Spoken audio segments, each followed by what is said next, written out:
All right, ladies and gentlemen, it's time for more One Piece. So let's go ahead and get the formalities out of the way, shall we? Yo, peoples, Kyushu92 here, and welcome back to yet another live reading of One Piece. Today, we are going to be going through Volume 57 of the series titled Paramount War. We have arrived here at the most crucial of moments in One Piece history, and I can't wait to read through this whole thing. So good to see you, Cohagen. Good to see you, Sir Cashalot. Welcome back. Let's go ahead and go forward. Let's see if they have the synopsis short like they did in the previous volume. They do! Okay, so volume 56 onwards is when they first started doing shortened synopsis. Because all the way from the start of the series down to volume 55 is when they were doing long synopses like, Monkey D. Luffy was just a kid with a dream. Started out as a kid with a dream to become the greatest pirate in history. So, for them to have short synopsis, it means that we can get to the chapters sooner. You have work to do, 11 chapters today? Let's get to it. I got nothing but time. Luffy infiltrated the great prison Impel Down to rescue his brother Ace, but powerful prison guards stood in his way. Upon learning that Ace had already been escorted to the Navy headquarters, Luffy escapes Impel Down along with many other big-name pirates and chases after Ace. At the same time, Ace is taken to the execution platform, and a shocking truth is revealed to the entire world. Ace is actually the biological son of the Pirate King, Gold Roger. The Navy fears the second coming of the Pirate King, and is trying to take preventive measures. The Whitebeard Pirates fleet then arrives at the Navy headquarters, effectively sounding the signal of an all-out war. Yo, Ozzy, good to see you. So as Cohagen said, we have 11 chapters to go through.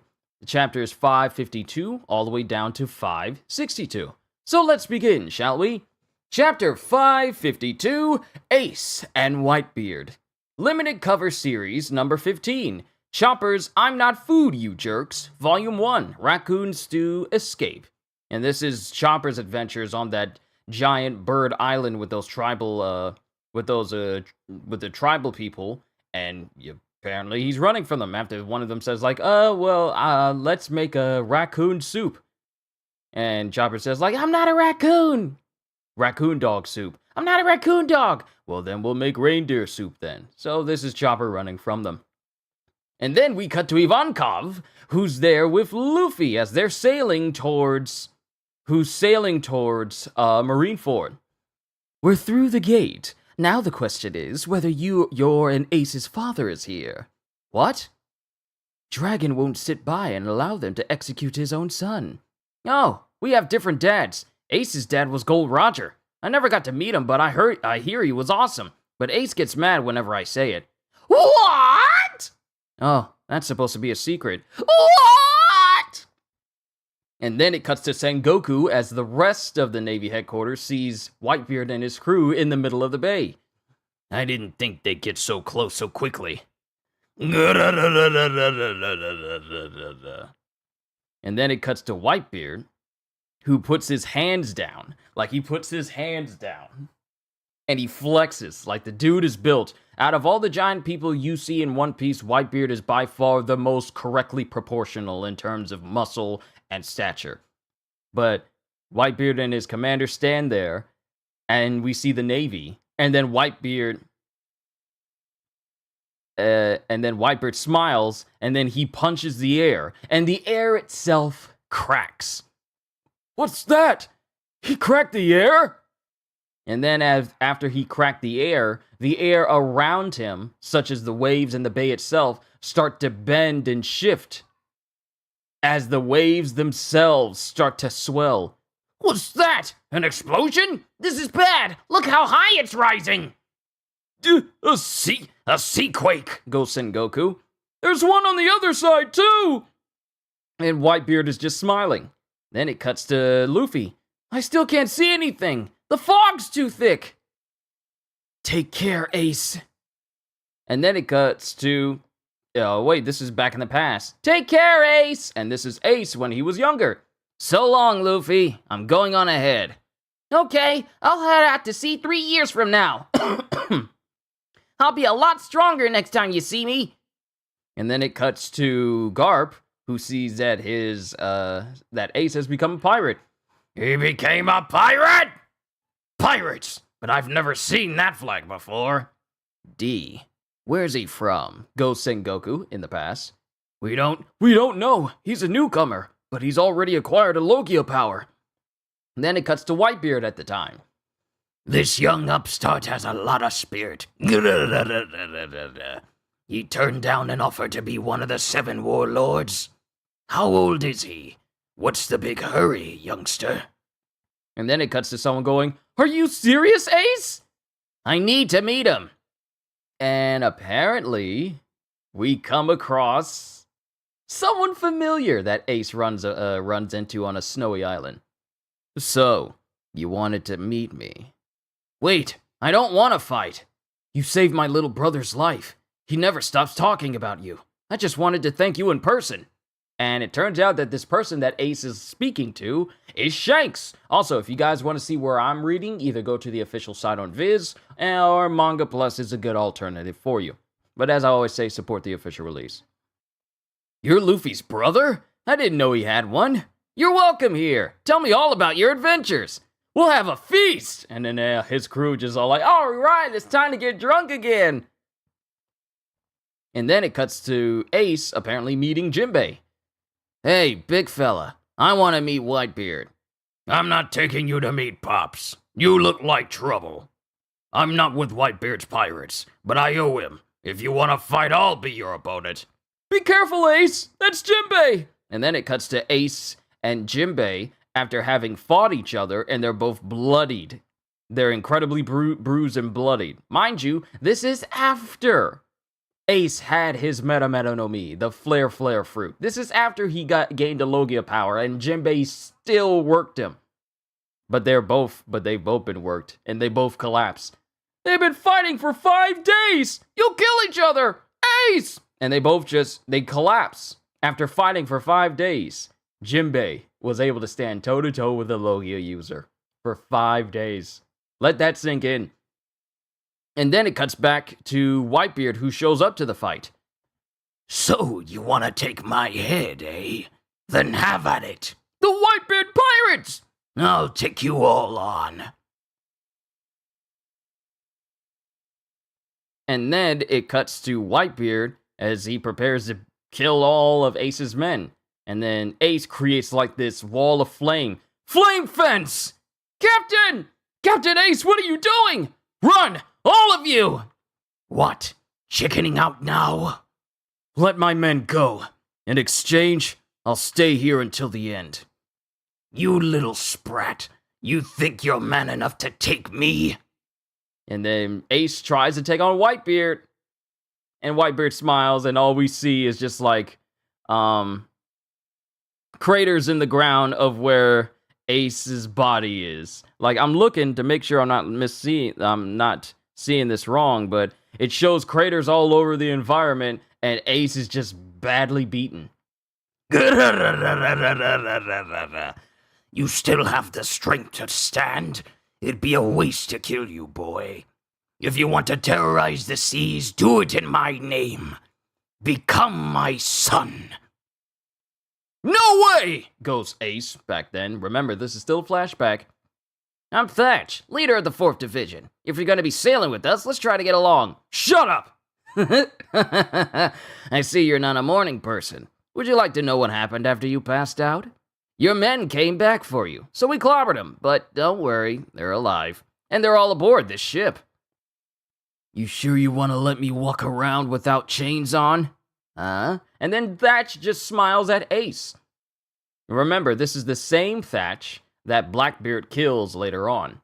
And it cuts to Whitebeard, who's sleeping. And Ace tries to jump Whitebeard while he's sleeping. And Whitebeard wakes up and then completely bodies Ace.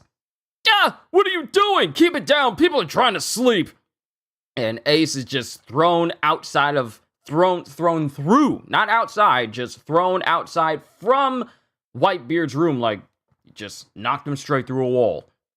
And he's got a massively bloody nose. And then Whitebeard just goes right back to sleep again. Mind you, at this time, Whitebeard was still on, like, tubes and stuff. He's sleeping in a room with many IVs just hooked up to him. This is Whitebeard when Ace first when Ace was first part of the crew and he tried to blitz him.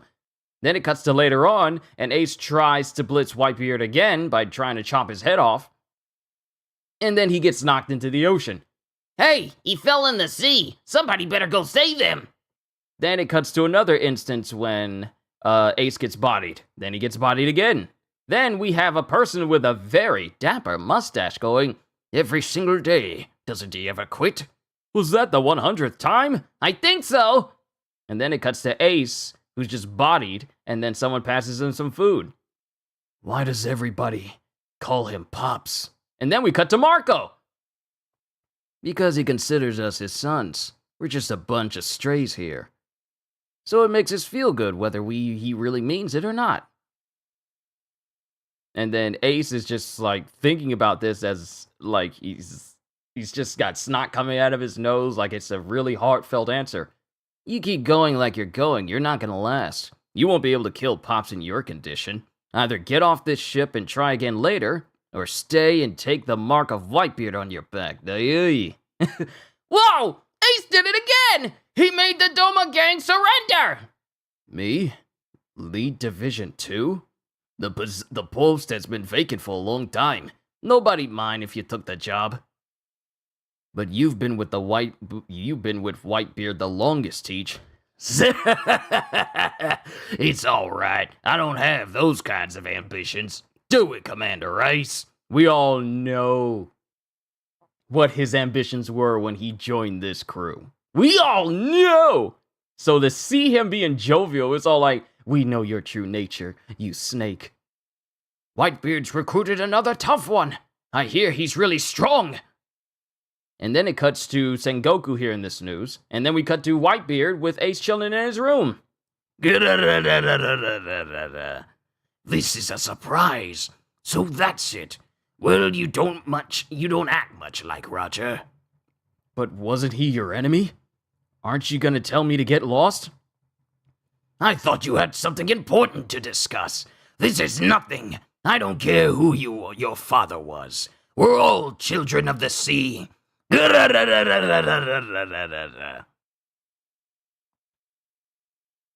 Stop that! Calm down, Ace! Pop says to let this one go. You don't have to go after Teach. Let me go! He was on my team! How's Thatch ever gonna rest in peace if I don't avenge him? Ace, let it go this time. I have a bad feeling about this one. And Whitebeard's worry was founded because, Blackbeard beat Ace. He killed one of us and ran, and after serving you for decades, he threw dirt in your face and ran! I won't let anybody dishonor your name. I'm gonna set things right! Wait! Come back, Ace! Goes Marco and others who are with him.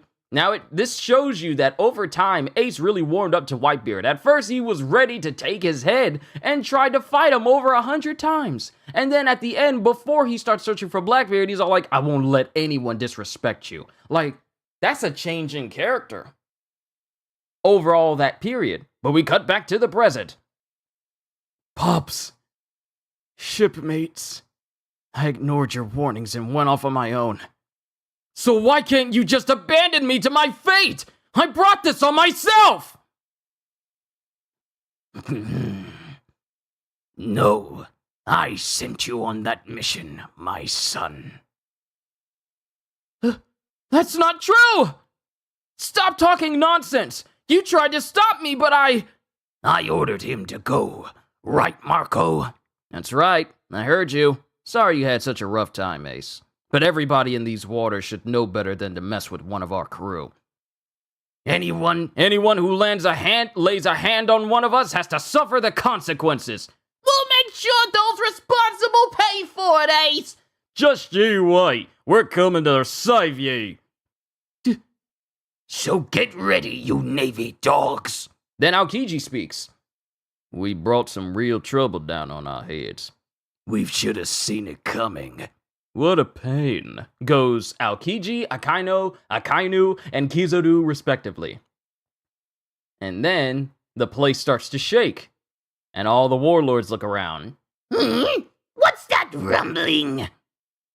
Here it comes. That sea quake he started earlier is about to turn into a tsunami! He's the Quake Man who ate the Tremor fruit! Edward Whitebeard Newgate! Look, a tsunami! It's huge! The fact that we outnumber them doesn't guarantee our victory. They could still wipe us out. That man has the power to destroy the world! Goes Sengoku. And then it cuts to everyone watching. Akainu, Kizaru, Aokiji. The battle's starting! Everyone watching in Sabaody. Then it cuts to Marco. Whitebeard, and Jozu. Jozu was already named when we saw him earlier on. Wasn't he when Shanks went on board Whitebeard's ship? We already got the name of Jozu, didn't we? I think we did. Let's go! Goes the Whitebeard pirates and everyone else. The 47 pirate ships from the New World, led by Whitebeard, began their attack. And facing them are the two greatest forces of the world government, Navy headquarters, and the 7 warlords of the sea. No matter who emerges victorious in this epic battle, an era will end and a new one will begin. And the narration says, as 2 giant tsunamis bear down on Marineford itself because of Whitebeard. It's begun, ladies and gentlemen! Chapter 553, Paramount War. Tidal wave! And then as the tidal waves come down, we got Doflamingos go like, incredible! That's the legendary Beastal, right? And then not Helmeppo, but Full Body and Django are looking like, ah! And then it cuts to Whitebeard, who's laughing at this. Then we cut to Aokiji, who's already leapt from his seat and he's covered in ice. And then he sends like these long spikes of ice, and he instantly freezes both tsunamis before they hit Marineford. Sage! Yeah, he just instantly freezes it. Do you realize how fast your ice has to be to freeze an entire set of tsunamis instantaneously? Just like that? Aokiji, you upstart. And then everything freezes around them. Wow, it froze! Partisan! And then Aokiji creates spears of ice and tries to launch them at Whitebeard. And then Whitebeard breaks the air with his fists, and it cracks not only the spears, but also cracks Aokiji as well. Uh-oh. And then he crumbles. He just crumbles instantly while still in midair. And then he falls into the water. And with Aokiji falling into the water, he then reforms himself on top of the water. Aokiji's the only person who can fall into the water and then instantly freeze it to keep himself from sinking. He's the only person who can pretty much touch seawater and not fall prey to it. But he reforms himself, and in the process, freezes the entire bay instantly as well. The whole bay's frozen. They've stopped our ship's cold. Fire! Destroy the Moby Dick! Come on. We just got something solid to stand on now. Here come the division squad leaders! Keep firing the cannons! And then all the major leaders just jump off of the Moby Dick and make their way. We got the dude with the super mustache, the super stylish mustache. We got a dude with goggles, a hat on, and the symbol of Whitebeard on his chin. We got another dude with patches on his chin wielding a big hammer. We got one dude that has like his hair styled up like a geisha, and wielding some pistols. And then we got another dude with a very long, thick beard with a big old horned helmet on. And then it cuts to someone laughing. An ocean of ice! This is great! This battle was getting a little too hot anyway. Fire away! And then it cuts to cannonballs being fired, but they instantly get sliced. And then we get some people jumping down. I guess it couldn't be that easy. It's the Vice Admirals of the Navy! And we get some Vice Admirals, including Vice Admiral Momonga and Onigumo. It's not every day you get to see so many vice admirals in one place. This makes the Buster Call look like a cakewalk. Stay back, Suru. Shut your trap, Pop. Run the ship onto the ice! Wherever I go, it's not going to be safe. Knock them down and head into the bay! As everyone on Whitebeard's side just charges. The war has begun, ladies and gentlemen. It's finally begun, goes Sengoku. And then we get Mihawk, who takes hold of his sword. And then Doflamingo chimes in. What are you doing? Are you really going to fight? I just want to measure the true distance between that man and us. And then he takes his sword, and with one swing, he sends a slash going straight towards Whitebeard. It's Hawkeye!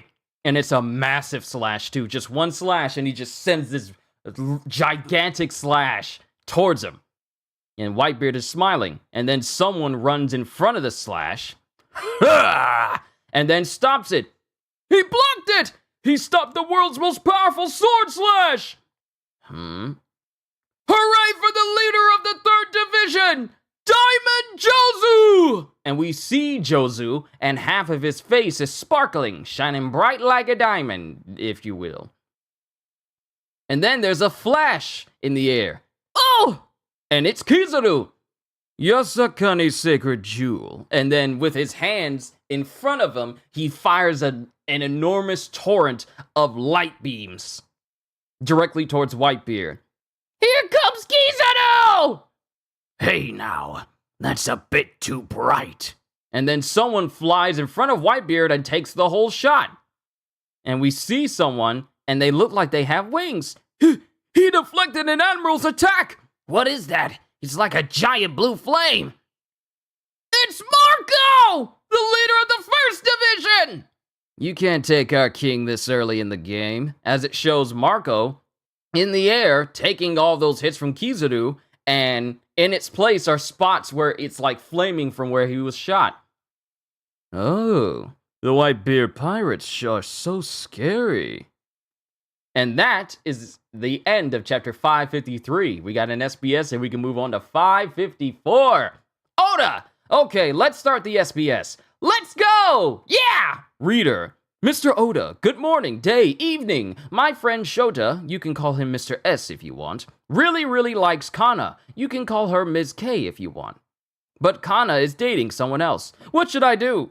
Signed, D. Hosokawa, age 14.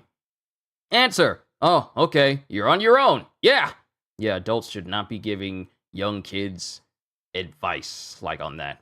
Question, hey Odachi, I got a question for you. Can the former Baroque Works Mr. One cut anything with his junk? I really can't stop thinking about it, and it keeps me up at night. You should probably see someone about that if you're thinking about that often and it's keeping you up. And signed 28 in 8th grade. What are you doing 28 years old in the 8th grade? It's no wonder you asked this question. Answer, okay, then don't sleep. Yeah, that's actually a good answer. Question, hey Chiro, look at you, all grown up. Signed, Nice Man Poser. Answer, whatever, I don't care about this page anymore. I'll make the next SBS page as fun as I can, though. Oh, and thank you to all my fans who watched the latest One Piece movie, Strong World. Thanks to all of you, it's a hit. It would be great if you could give me your continued support, which many would do even to this very day. Chapter 554, Admiral Akainu. Choppers, I'm not food, you jerks. Final volume, Man vs. Bird. And it shows the villagers, the tribesmen, using their weapons to defend themselves from the giant birds that, Chopper almost fell prey to when he first arrived on this island. What is that? He took the full force of Admiral Kizaru's attack, and he's still standing. And it shows that Marco has these big flaming wings. He's as strong as they say. He's eaten a fruit far rarer than the ones that create Logia types. He's a mythical creature Zoan type. It still hurts. It still hurts, goes Marco. Liar. His flames will keep regenerating no matter how many times he's attacked. That's the leader of the 1st Division, Marco the Phoenix! I've never seen a bird like that before. And then Kizaru tries to shoot Marco, but the shots go through him, and they don't even affect him at all. And then it leads to Marco, who's right on top of Kizaru, and lands a solid kick on Kizaru, who blocks it. This really hurts. Liar! And then he kicks Kizaru into the distance. And in the anime, he kicks Kizaru with enough force. He kicks Kizaru into one portion of some buildings, and then that whole area explodes. But Kizaru is fine afterwards. And it shows that he's fine afterwards. Admiral! Oh! Giant team, watch out for attacks from the air.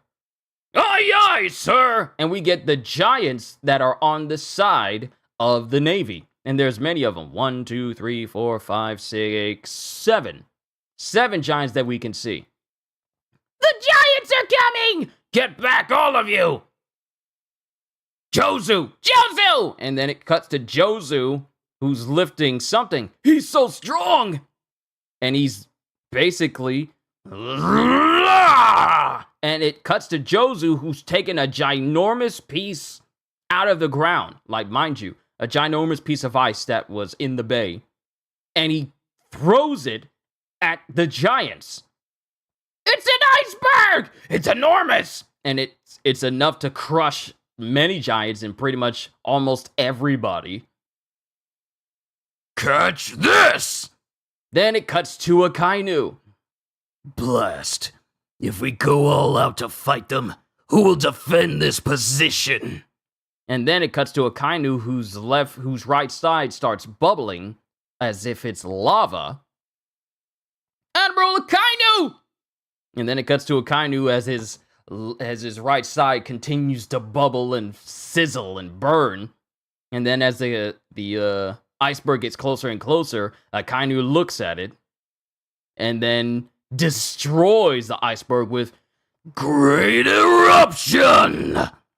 And the entire iceberg gets decimated by a gigantic lava fist. That huge iceberg! He vaporized it! And then the pieces from the iceberg are still burning hot because of a Kainu, and they all start shooting in different directions. Lava blasts! And then the whole area is just decimated with, lava flying everywhere. I can't deflect them! One of our ships is sinking! And then it cuts to all this carnage that's happening on screens for everyone to see at Sabaody. It's like we're watching the end of the world! Then a piece goes sailing towards Whitebeard, and Whitebeard just casually catches it on the end of his Bacento. That was a flashy entrance. And then he just casually blows out all the fire, all the heat from this one lava rock that was aimed at him, and he just puts it out with just his breath. Just easily. Stick to lighting candles on birthday cakes, Magma Boy. Don't you want a brightly lit funeral, Whitebeard? And then it cuts to giants as they're fighting many members of Whitebeard's crew. Keep firing! Don't let up! And it's just all-out war right now. Keep going! Sail into the bay! Then it cuts to some commanders who are slicing through some Navy soldiers easily. I think one dude gets half of his head cut off because it shows his helmet off, but it also shows like the top part of his head getting cut off. That's either his hair or part of his head getting sliced into. Stop the division leaders! And they're all just... Don't let them reach land! Sink the Moby Dick and take Whitebeard's head! And everyone's fighting in and everywhere.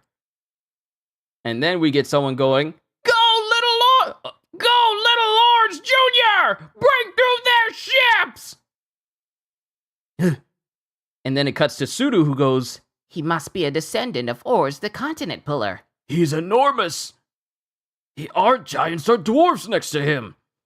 Ace is my friend. I won't let him die. Don't let him into the bay! He'll clear a path for the rest of them! And it cuts to this individual who looks eerily similar to Ors from Thriller Bark. I mean, obviously, Little Ors Jr., and he's just making his way into the bay while the Vice Admiral stare him down. Then it cuts to Gecko Moria. Or his descendant works for Whitebeard. I want him. I want his corpse. Kuma doesn't say anything, and then it cuts to Doflamingo. I'm starting to get excited. And that's the end of chapter 554. Onwards to chapter 555, Oars and the Hat. Limited cover series number 16, Nami's Weather Report Volume 1, The Business of the Legendary Sky Island Weatheria. And it cuts to Nami, who's just, casually talking to the dudes who reside on this weather-focused series of Sky Islands. The Giants are on the move! They're going after Little Oars Jr.! This is the first time I've ever had to look up to anyone. Same here. It's our job to stop that thing. His bulk is incredible. He's more than twice the size of our giants. Keep firing! He may be big, but he's flesh and blood. Our fire will take its toll eventually. See, that's the word that you kind of don't want to use in the middle of a war. We'll get him eventually.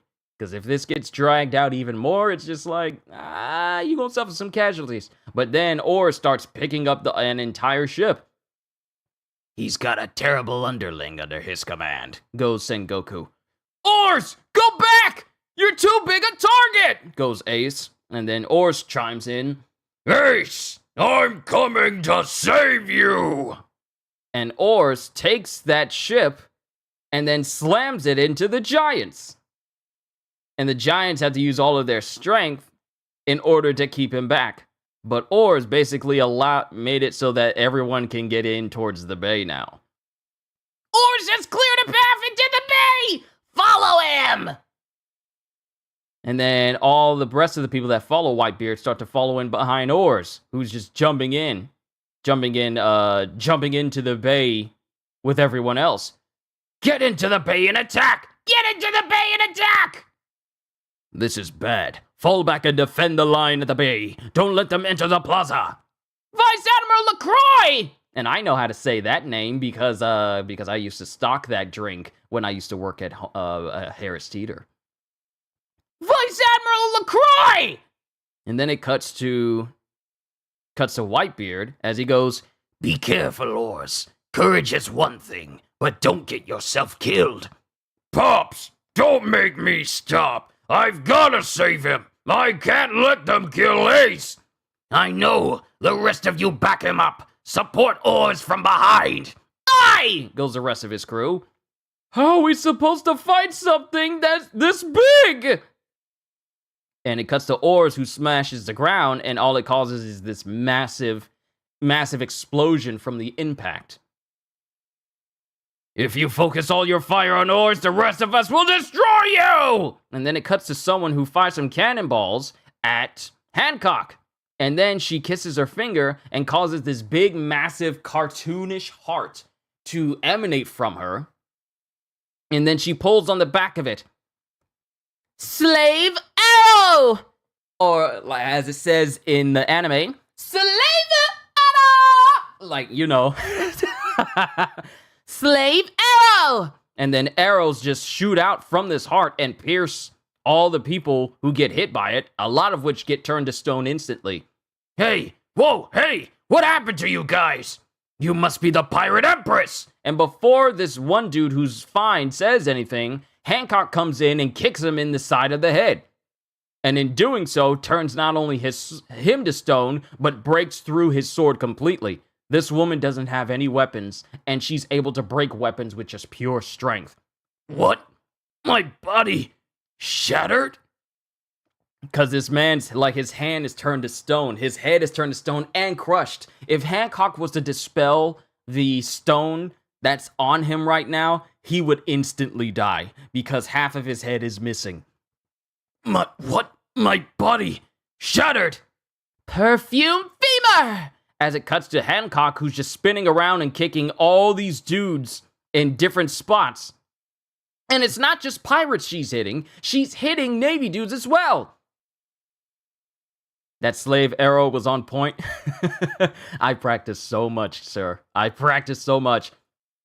Whose side are you on? I agree to fight Whitebeard, but that doesn't mean I am on your side. All men are the same to me, except him.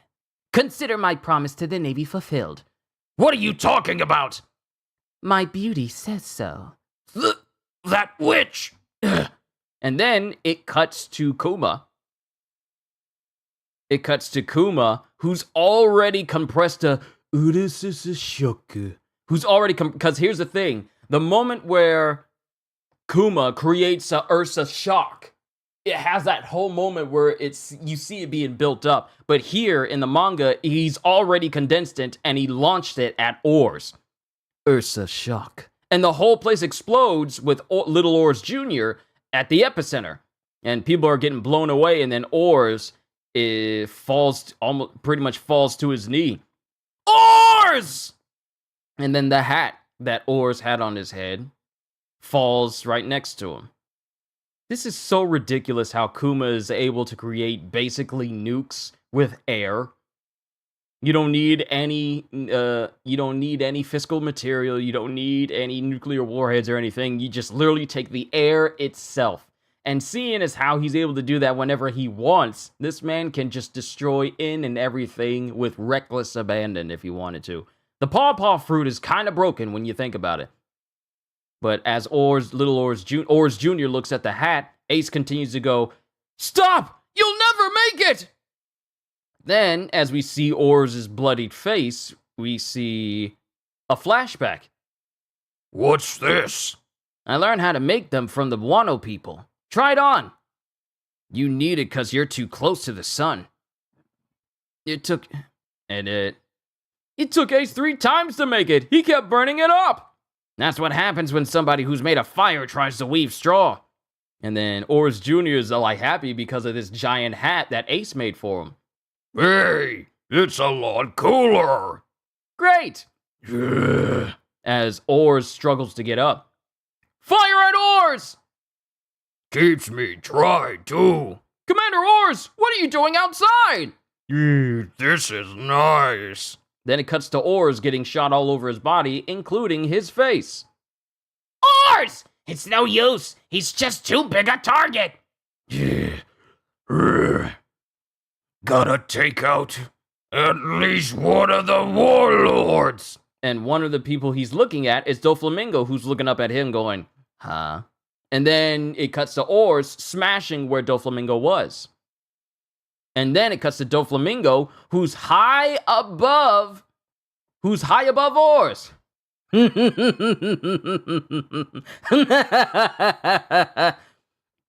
Captain! Captain, what are you doing outside again?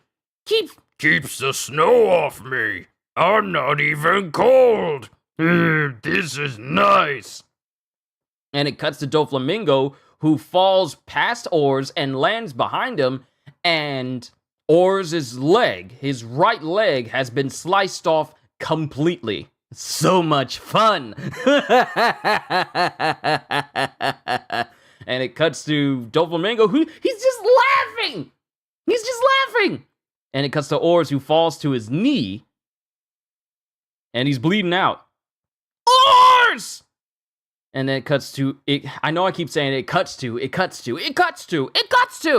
Then Oars is making his way into the plaza. He's inside the plaza! Just a little farther. And then we have Gecko Moria. Done, you Doflamingo! You cut off his leg, but Oars' corpse will be mine later! And then Gecko Moria has his brick bats show up, and they all form into something. Go! Spiky Shadow Lizard!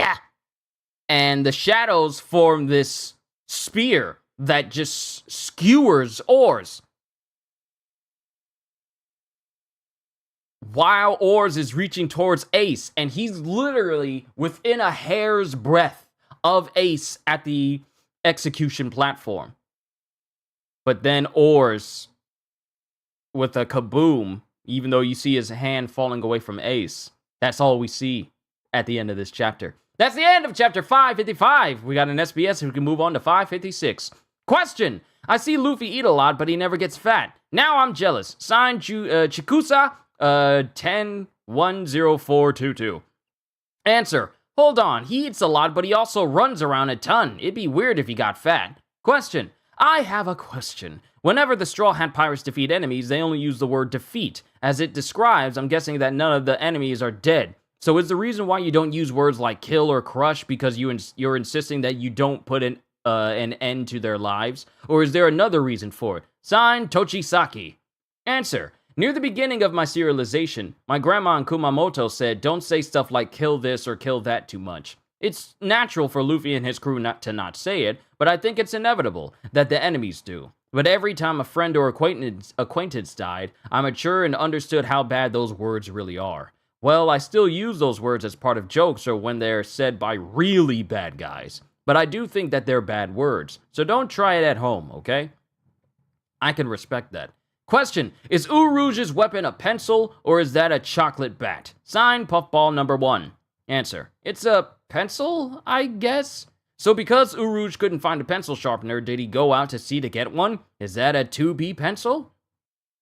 We'll never know. Question, I represent the Northern Kanto region and came for an official request. Please make Whitebeard's birthday April 6th, since it can be pronounced to sound like Shuro, which is the Japanese word for white. Signed, Wealthy Class in Gunma.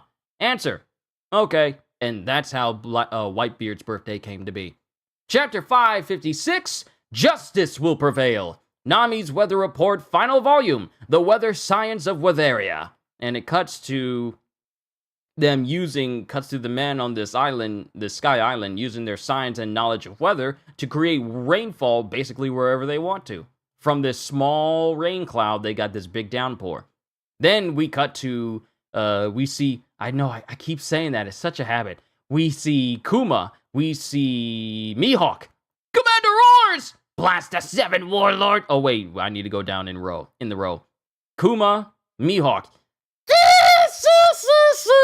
Look, this is how you make a smart and elegant kill! I didn't know there was a man that big in the outer seas, goes Hancock. Commander Oars! Blast the 7 Warlords! This is nice. I like it. As it cuts to Oars Jr., I keep saying it. As it shows Oars back then wearing that straw hat that Ace gave him. Oars! Oars!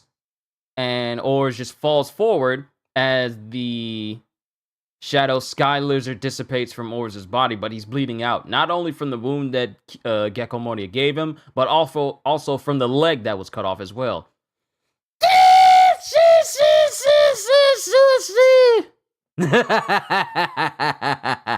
I can't get enough of this. What's so funny, Doflamingo? Oars. You're a dead man, Whitebeard! You won't even have time to cry about it! And a giant appears right next to Whitebeard, who immediately stops him with a fist and breaks his axe. Then Whitebeard grabs this giant by the head and then pushes him and shoves him onto the deck, then causes a bubble, let's call it a quake bubble, to appear around his fists and basically just quake the dude's head just point blank. And the dude gets bodied instantly. It's like grabbing someone and then causing immense pressure to just condense on the person's head just instantly. Destroys his iron mask and everything. And then Whitebeard proceeds to throw him off of the deck. In the anime, when you see it happen, it's like, oh, this dude got crushed. And then he just tosses his body to the side. Vice Admiral Lawns! He crushed the giant with ease. And then Whitebeard looks at Oars. Step over Oars and advance! And everyone takes the opportunity to run towards Oars while they're cutting down more Navy officials. Then we cut to another island. Then it cuts to another island while animals are running away. Hey, wait, guys! Why are there so many earthquakes today? So this must be a place where they don't know that a war is going on with Whitebeard and everybody else. And then we cut back to Doflamingo versus the dude that was asking what What was he laughing at? What's so funny? This is what's so funny. We're present at the dawn of a new era, Commander. Everything hangs in the balance, Water Buffalo Atmos. And then Doflamingo starts moving his fingers. Uh-oh! Everybody, get away from me! Ah! Stop it, Doflamingo! And Water Buffalo Atmos starts swinging on his own men all of a sudden. And then it cuts to Kobe, who's thinking about all the people who are dying. And he's running. I can't do this. I'm too scared to do anything. All those people who are so much stronger than me are getting swatted like flies. And then we cut to Helmeppo and Kobe. Kobe, wait! Because Helmeppo's chasing after Kobe. And then they almost round a corner, but they stop because they see a Kainu. Get back to the battlefield. Please, let me go. I've lost my nerve. I don't want to die. I got a family. I gotta take care of them. Please. And then it cuts to Kobe and company who are all like, Admiral Akainu? What's he doing here?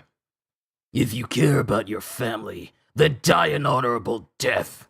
Then Akainu, we just see lava emanate from Akainu all of a sudden, and then we hear the screams of the one Navy dude that tried to run. So, Admiral Akainu! Admiral Akainu! The preparations are complete! So, if it's not already obvious, Akainu literally just killed this man because he wanted to become a deserter. Just killed him right then and there. Burned the man to death. Can you imagine having an enormous amount of, like a big old glob of lava that is capable of covering an entire human body, having that fall on you all of a sudden? That's scary to think about. It's one thing to get mildly burned by some lava and you get stuck like somewhere on your arm or something like that. But imagine having a big wave of lava just fall on top of you so that you die. Imagine that. That's horrifying. Like it shoots over you like a blanket and then it just falls on top of you. I don't even want to think about it. Because I remember as a kid, we would play with blankets and stuff and, like throw it in the air and then hide underneath it. Imagine if it was just a blanket of lava and it just fell on top of you with no way to get out. That's scary. That's scary. Admiral Akainu, the preparations are complete. And both Helmeppo and Kobe are horrified after what they just witnessed. Then we cut back to Buffalo. Don't come near me! Commander Atmos? Are the pirates the bad guys? Is the Navy the good guys? Things like that change with the seasons. Kids who've never known peace and kids who've never known war have completely different ideas of right and wrong. It's the job of those at the top to decide what's good and evil. Right now, it could go either way. Justice will prevail. Of course it will, because the side of justice will be whichever side wins.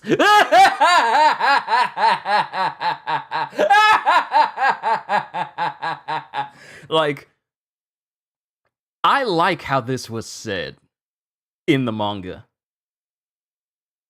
Because in the anime, it's all like, whichever side wins becomes justice. But I like how he says it here. Because the side of justice will be whichever side wins. And then it cuts to, it just shows everyone fighting while he makes his big old speech. Then we cut to more people as they're making their way and crashing through the bay. Defend the path that oars open for us! Move in! An icebreaker? It shows a ship that has a big metallic bow at the front, allowing it to cut through the bay. It's Whitey Bay! The ice witch! This iceberg is nothing to me. They've breached our defenses at 2 points! They may overrun us, Fleet Admiral Sengoku. No problem. Suru, we're putting the plan into action. I'm all washed up. I got hung out to dry. I suppose it's time. Transmit the message to the entire fleet. As it shows Suru has ran ran through some pirates who apparently she wrung out somehow. They're all draped over some clothing lines. First of all, where did you get the clothing pins to hang up these pirates? Like, do you just keep them with you? Is that what's in your pockets? Just clothing pins so you can hang people up at a moment's notice? And then talking is going on, and Whitebeard notices, like, Navy officials are secretly speaking to one another on Denden Mushis, transponder snails, if you will, and Whitebeard notices. I know you're up to something. You're a cunning foe, Buddha Sengoku. Gramps, what are you doing here, Gramps? Oh wait, Gramps, what are you doing here, Garp? You haven't had second thoughts, have you? No, we're fighting pirates here. There's no reason to show them any mercy. Then, shut up, just let me sit here. And then it shows, I keep saying it, I'm sorry. It shows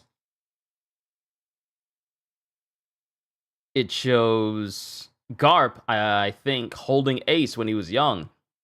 Outlaws deserve no mercy. Don't hit Luffy, you old geezer! As it shows Ace and a young Luffy. But this is family. What am I supposed to do? Then it shows Garp, whose eyes are just teared up, and he's sad. Ace, why? Why didn't you live the way I told you to? Old man. Now listen, you're gonna become a great naval officer. Then it shows Sengoku.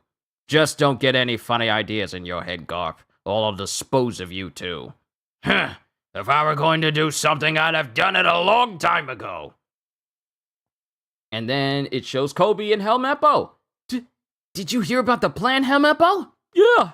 They're going to execute Ace ahead of schedule. But if they do that... I know, but... Huh? What?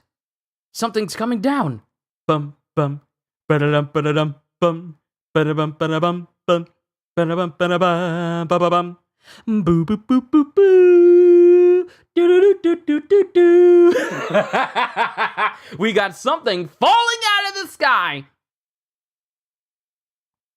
I'm telling you, you keep going too far. It's because that guy blinked. Don't blame this on me, Crocoboy. Stop bickering that ice down there. We'll all be killed. Hey, what's that? Something's falling from the sky. And Ace can only look up. What? Ah! Hey, wait! I'll be fine. I'm made of rubber. Well, the rest of us aren't. Do something. I should never have listened to your loony ideas, Straw Hat. I don't want to die like this! Somebody save us! As it cuts to Ace, it cuts to Luffy. And everyone else falling from the sky directly in the middle of Marineford. I love the sequence in the anime when you see them falling from the sky one at a time, especially when you see Ace and everyone, and then you have Ivankov who's all like, you see everyone falling by, boom, boom, boom, boom, boom. Boom, boom. And I in the anime, when Ivankov says hee-ha as he's falling through the air, it so perfectly syncs. It's so great. Boom, boom, boom, boom, hee-ha! Boom, boom, boom. It's just, the whole anime sequence was just so awesome. I love this moment. But Luffy and company are crashing the party. And that's the end of chapter 556. Onwards to chapter 557, but first, an SBS. Question. Odachi, hi, I have a serious question. Tell me about your daily schedule. Signed, I'm glad I'm Japanese. Answer. A serious question. Alright, my schedule looks like this. Use it for reference if you want to become a comic artist. The most epic shot. It really is. So, looking at Oda's schedule, we have depressed, sleep, eat, Cossack dance, work, may I have your hand, food, huddle in a little ball, and then diarrhea. That's basically his schedule throughout the day. And the depressed, Cossack, may I have your hand, and huddle in a little ball, take up the most time outside of using the bathroom, eating, work, and then more food. Question. I remember laughing my head off in volume 55, chapter 537, when I saw Hanya Bell's underwear. Oh, he has underwear on. It has a strawberry. I didn't even notice that he was in his drawers. I never noticed that. It had a strawberry pattern, didn't it? Does he like cute underwear like that? Aside from strawberries, what other underwear does he have? This is a very personal question. Answer: I'm glad you noticed Hannibel's horrible taste in clothes, but I do hear that Hannibel's collection is quite something. So one pair is flowers, another pair is big melons, like it's fashioned after a woman wearing a bra. Pink mushrooms, frills, loincloth, super bikini, and an elephant-shaped one. Question: What's up? I'm a girl. Oh, I love fish cakes. By the way, there's something I want to ask you, Odachi. Are Inazuma's glasses, or sunglasses, 3D glasses? They have different colors, so it made me do a double take. If they weren't 3D glasses, wouldn't everything look jumbled up because of the different colors? Please tell me. Sign, Masaking. Answer: I see. I guess that would be it. Well, he would be able to see all the 3D movies he wants, but everything he sees will start jumping out at him because of those glasses. Like when he'd see kids on the curb, he'd yell out, "Look before you walk," to them. Or when he meets Wanzei, he'll go, "Your eyes are popping out way too much." Wait, I guess his eyes have always been like that. Yep, oh yeah, I think those are 3D glasses. That's the end of the SBS. Chapter 557, Luffy and Whitebeard. Limited cover series number 17, Brook's Repayment for a Night Stay and Underwear. Volume 1, People Who Do Not Fight. As it shows, one of the women from the cult that, is housing Brook gets kidnapped by one of the members of the Long Garden tribe. And they just immediately take off with her. Then it cuts to, I keep saying, it's a habit. It's a habit, it's hard to break. Then it shows a warship at the top of a tsunami as everyone goes, "What happened? How'd we get up here?" I don't know. That huge wave picked us up, and then it just froze. Now we're stuck in ice. Look down. You'll see what's happening. Pops! The war has already begun. Just say it. I know. Listen, you guys, I have an idea to how to get down, but we gotta hurry. They're gonna execute Ace in less than 3 hours. What? Slide down the frozen wave? It's the only way, but first we gotta break the ship out of the ice. This is a warship. There's no way we can move it. So the original plan was to have the ship slide down the back of this tsunami and just go into the water and then make their way towards the front. But apparently they took the expressway. We can if we work together. Hey, suddenly I feel like I can do it. That's right. He's Captain Buggy, the man who's going to conquer the world.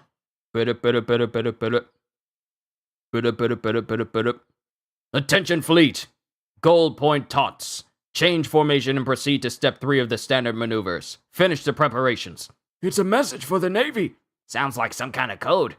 Ace will be executed ahead of schedule as soon as preparations are complete.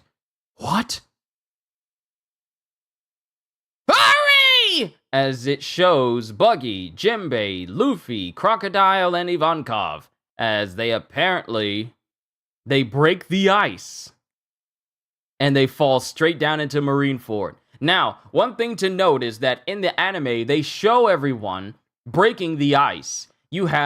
And out of everyone who's helping to break the ice, Ivankov, Crocodile, Luffy, Jimbei, and Buggy is the only person who doesn't make a Titanic impact crater when they try to stomp the ice and break it. Buggy is the only one who stomps it with everyone else, but he does absolutely nothing to the ice. So it shows you where his strength is. He has none. But the ice breaks, and everyone falls down. Uh-oh. Ah! The other way! The other way! We're gonna fall! Then we cut to the present. And everyone is watching this warship fall through the air. Ace sees it falling right in front of him, and it lands in the middle of the bay. And everyone's still fighting, and we cut to Sabaody. You know what? I'm just going to keep on going as I go, because it's just easy. It's just natural for me. What happened? Did a ship just fall out of the sky? And Sengoku is confused, and Whitebeard's looking on. Phew! It's the ocean! We fell into the water! Why is this the only spot that isn't frozen? I thought we were all gonna fall on the ice and die! Then it shows Jinbei. These devil fruit people can be such a nuisance. Get up! Compared to the water torture and impelled down, this is nothing! There he is! Luffy! Ace! I finally found you! Look! It's Crocodile! It's not just him. Look at the others. I'm here for you! World, here I come! They mean business, and look how many there are! As it shows Jinbei, Ivankov, Crocodile, Luffy, and Buggy, and they're all just standing there with a bunch of Okamas and the escapees of Impel Down. Garp! It's your family again! Luffy! Garp, it's your family again! Luffy! Or, like in the dub, Luffy, no! Jinbei, Crocodile, even Ivankov of the Revolutionary Army! And they got a lot of other notorious pirates with them. They're escapees from Impel Down! Never a dull moment with you, Straw Hat. As this is what Mihawk says. Then it cuts to Gecko Moria. Straw Hat! Or if you go from the anime, Mugiwara! and then Django in full body. What's he doing here? That's not his usual crew. Then Hancock. Luffy, thank goodness you're safe. Helmeppo, look! There! Straw Hat! I heard they had him in Impel Down. I always knew he was amazing. That's a nice bunch you have with you, goes Aokiji. Kuma says nothing. I didn't expect to see you again so soon, goes Kizaru. So that's the little brother Ace always talked about. The 7 warlords, old and new, are here. And that's the legendary upstart, Straw Hat, goes Doflamingo. Look at me when I'm fighting you! As another pirate is fighting Smoker. Commodore Smoker, look! I know. It's Straw Hat and Crocodile. That's a strange alliance. Then it cuts to Akainu. So that one's the grandson of the hero Garp and the son of Dragon. He has to be eliminated as well.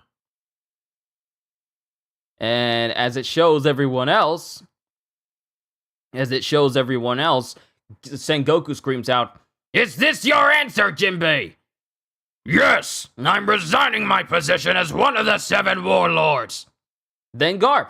They sure are an odd lot. They don't seem to have any common interest into this battle. Huh? Where's Croco Boy? Where's Croc Boy? Huh? And Crocodile is already trying to aim for Whitebeard. There he is! He's trying to get the jump on me! Crocodile's going after Whitebeard! Pops! It's been a long time, Whitebeard. But Luffy comes up right behind Whitebeard and knocks away Crocodile.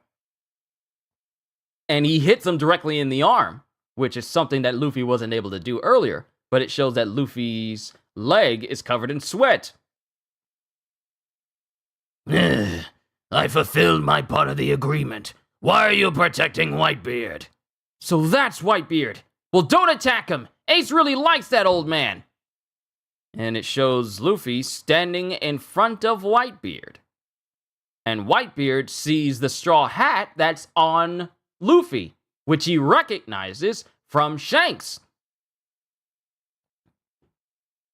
Ace's brother is pretty good, goes Marco. Then it shows Whitebeard in the East Blue.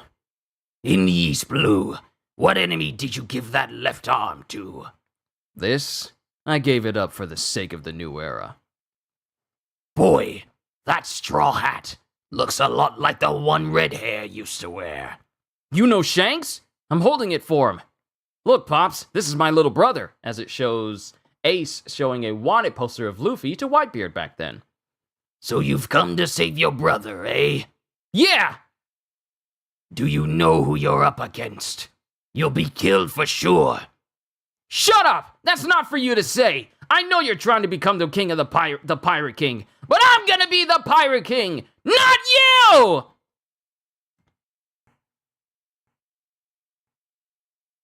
It might be best if I say it like this. But I'm going to be the Pirate King, not you!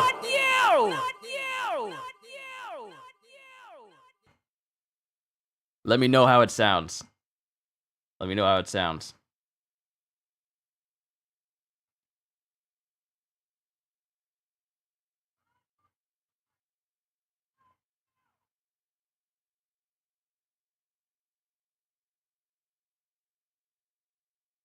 Yeah, I just wanted to see how it sounded. I just wanted to listen to the playback. And this is why you love Luffy. He doesn't care who you are. He fears no one.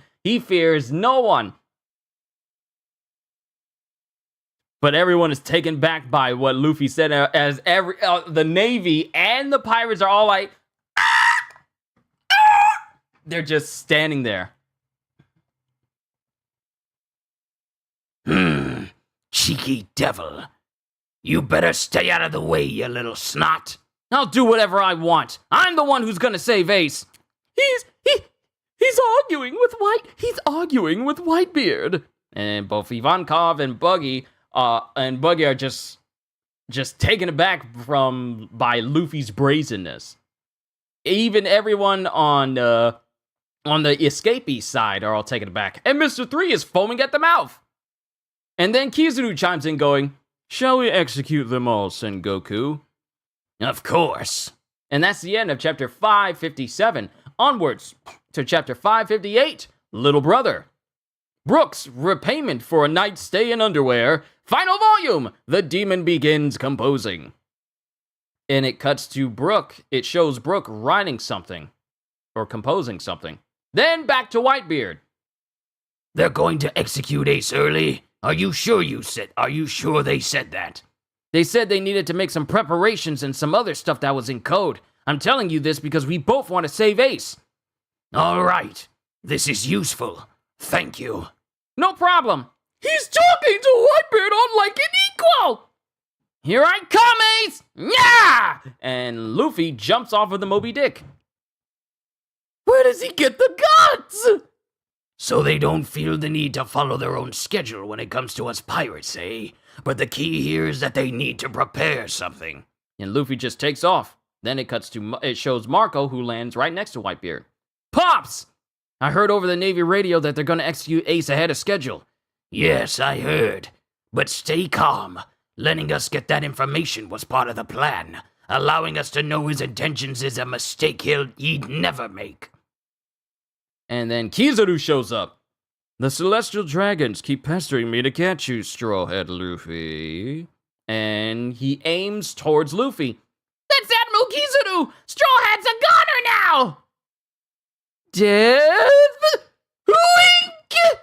And Luffy is repelled away from this big, massive blast. This big, massive blast that rocks the entire battlefield.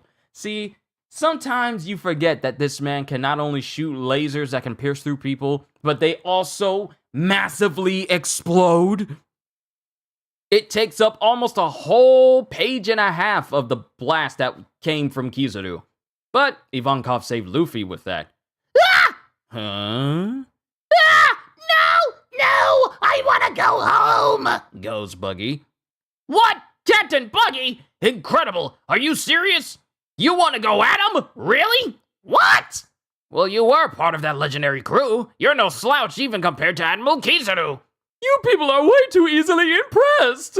Mr. 3 is not fooled by any of this, while everyone else who sails with Buggy is basically like, "You're amazing!" Mr. 3, no, not so much. He's not amazing. Psycho, good to see you. Welcome. Also, I think I said hi to you, Ozzy, when you showed up, but yes, hi. That was close. Thanks, Eva. It's my duty to make sure you survive. Then a beam starts to charge up from the wall. Another one? Kizaru? No, wait. And it's Kuma. Kuma? Hey, that's the guy who separated me and my crew. The guy who looks like Kuma.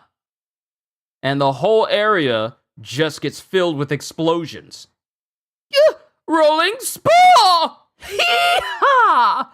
And Ivankov spins, like rolling spins away from this blast that Kuma shoots out. Bartholomew Kuma! You creep. Just because they made you a warlord doesn't mean you can fire your laser at an old friend. And Kuma's mouth closes. And then we cut to Captain Hina, who's enveloping a whole area around Luffy. You're not getting away. Kimono sleeve cage. And using her ability, she causes this big fence-like, cage-like structure to emanate from her hands in order to entrap Luffy. I remember you from Alabasta. Everything that passes through my body becomes imprisoned. I'm sick of being locked up. And Luffy uses Gear Second and evades Captain Hina. Well, not Captain Hina. Well, is it Captain Hina? I think it's Captain Hina. He evades Hina and just dashes right past her. Hey, Hina! But in the process, she winds up catching a couple of Navy soldiers as well. He's too fast. I couldn't even see him. Hina failed. Then it cuts to someone striking down Luffy, and he immediately gets up and kicks this dude in the face. Stop! Ah! Take this! Zombie soldiers! Zombie soldiers! Capture Straw Hat! They're really strong. They're all really strong. You're as wild as ever, Straw Hat. I know. I'll take your shadow again and use it to control Orz's body. Come forth, my zombie soldiers! Luffy! As someone slices Luffy, Navy soldier dude slices Luffy. No, it's actually a zombie. It's actually a zombie slices Luffy, and Ace cries out, Luffy! Zombie soldiers! Capture Straw Hat! This is a battlefield. The more corpses there are, the more zombies I can make.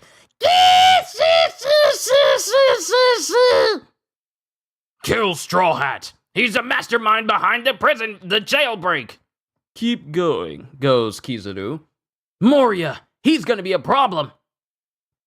Don't come up here, Luffy! Screams Ace. Then it cuts to Luffy beating up some Navy dudes who are right in front of him as he gets closer and closer to Ace. Out of my way! And Whitebeard just looks on. You should know better! You and I are pirates! We went to sea separately! And Garp just hangs his head low. I have my own adventures! I have my own friends! There's no place for you in my life! Ace. Save Ace!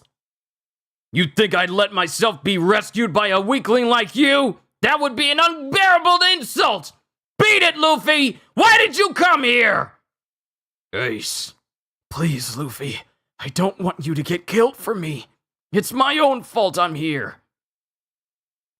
I'm your little brother! And it shows Luffy and Ace when they were kids.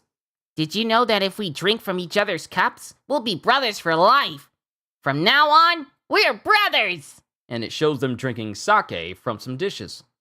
I don't care about your pirate rules! You stubborn! And Luffy just runs up on a whole bunch of people. He's Ace's little brother! Then is he Roger's? Ace's parents died before Luffy was born. He can't possibly be Ace's brother by birth. Go! My zombies! And the zombies get up, but they all get washed immediately. And they're... Seawater! And the shadows just immediately leave the zombies as Jinbei stands in front of Gecko Moria. What? As I recall, your zombies are vulnerable to salt, eh, Moria? Jinbei! Then it cuts to other Navy soldiers as transmissions continue to go in. What are you doing? Don't let a lone rookie take control of this battlefield. Out of my way. I'll crush him, goes another big giant. That man is a menace to the future of humanity. He grew up with Ace. They're like brothers. And as for his bloodline, he's the son of Dragon the Revolutionary. Gear third!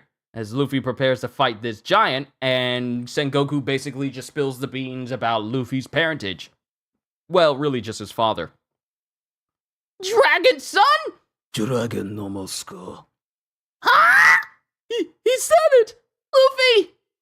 And this surprises Gecko Moria, and then Mihawk is literally everyone else in this series as he goes, nothing would surprise me at this point. Even if you are Demon Spawn, I will always. And then Kuma doesn't say anything. And the faces of everyone when they find out about Luffy being Dragon Son, priceless, especially Moria's. Yeah, especially Moria's, but Mihawk is all like, at this point, nothing would surprise me anymore. I love how natural Mihawk's expression to all of this is. Then to Doflamingo. So that's how he was able to recruit Ivankov of the Revolutionary Army. It all makes sense now. So that's it. That explains what happened in Rogue Town. Did you hear that? HQ! HQ! This is from Sabaody Archipelago! Dragon? You mean the dragon? We've got big news! Get ready to broadcast this to the whole world! I don't care. There's no point in hiding it anymore, Luffy. Luffy is already a notorious outlaw. This news won't make any difference now. And the giant that was bearing down on Luffy tries to smash him, but Luffy goes, come, giant rifle! And then sends the giant flying. Whoa! Ace! Say whatever you want! I'm gonna save you even if it kills me! Don't let him die, Marco. Aye, aye, sir, goes Marco to Whitebeard. And that's the end of the chapter! We got an SBS, and then we can move on to chapter 559. Question: will Hancock fall in love when she meets me? I can say you know. Native Hokkaidoan. Answer: you're Hanyabel, aren't you? I just know it. Question: hello, Mr. Oda. I have a question. Are the 3 Marine Admirals based on Yusaku Matsuda, who's Aokiji, Kunie Tanaka, who's Kizaru, and Bunta Sugawara, who's apparently a Kaido? Am I right? I'm sorry if I'm not. If possible, can you tell me the reason for picking them too? Sign, Mossball. Answer: yep, you got all of them. The readers that are still in school right now probably don't know who they are. They are all great Japanese actors. As for why I chose those 3, it's because I like them. For Bunta Sugawara, I wanted to use his face from the movie Battles Without Honor or Humanity, but his distinctive crew-cut hairstyle is hidden under his hat. In short, you can pretty much ignore this because it's just a personal preference of mine. To all the people who didn't know, just think of them as awesome-looking old men. By the way, he also voiced a role in Spirited Away. Question: on page 183 of volume 55, Bond turned into Panda Man when he was spinning around. Has Bond touched the face of Panda Man before? Signed, Man Who Ate the Skinny Fruit. Answer: hey, you're right, it's there. That does make it true that he touched Panda Man's face, but I have no idea when he did it. Bond has so many surprises. Chapter 559, Destiny. Limited cover series number 18, Zoro's Where Are They? What a Pain, Volume 1. The giant tombstone on the outskirts of the ruin. As it shows him looking at this gigantic cross tombstone while Perona's in the background, floating in the background. Then we have Ace. Ace! I'm gonna save you even if it kills me! And he just bows his head. We won't let anybody get away with hurting you, Ace. Just you wait, we're coming to save you! Then Ace sits up as Garp is right next to him. What is it? I don't care what the future holds for me. I accept it. I reach out to the hand that offers me help, and I accept the blade that would execute me. I won't fight it anymore. I'm sorry, everyone. As we see the battlefield where all this death and destruction is just happening. And Garp closes his eyes and Sengoku continues to watch on.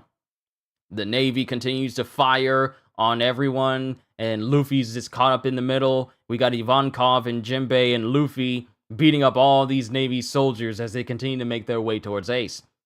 Straw Hat is getting all the attention in this war all of a sudden. Captain Buggy, you have to keep up! Let's take Whitebeard's head! All right, we have to do it! But this is one crazy battlefield. Both sides are packed with famous fighters. Hey, Red Nose. Who you calling Red Nose? Huh? Ah! Whitebeard! I was wondering who you were. You're that kid from Roger's crew.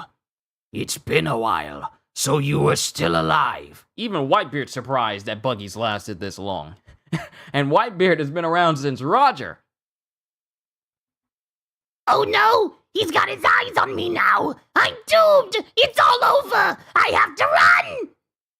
Whitebeard spoke to you. I knew you were a big shot, but now there's no doubt. You're a living legend. You wouldn't be saying that if you were in my shoes! Buggy thinks to himself.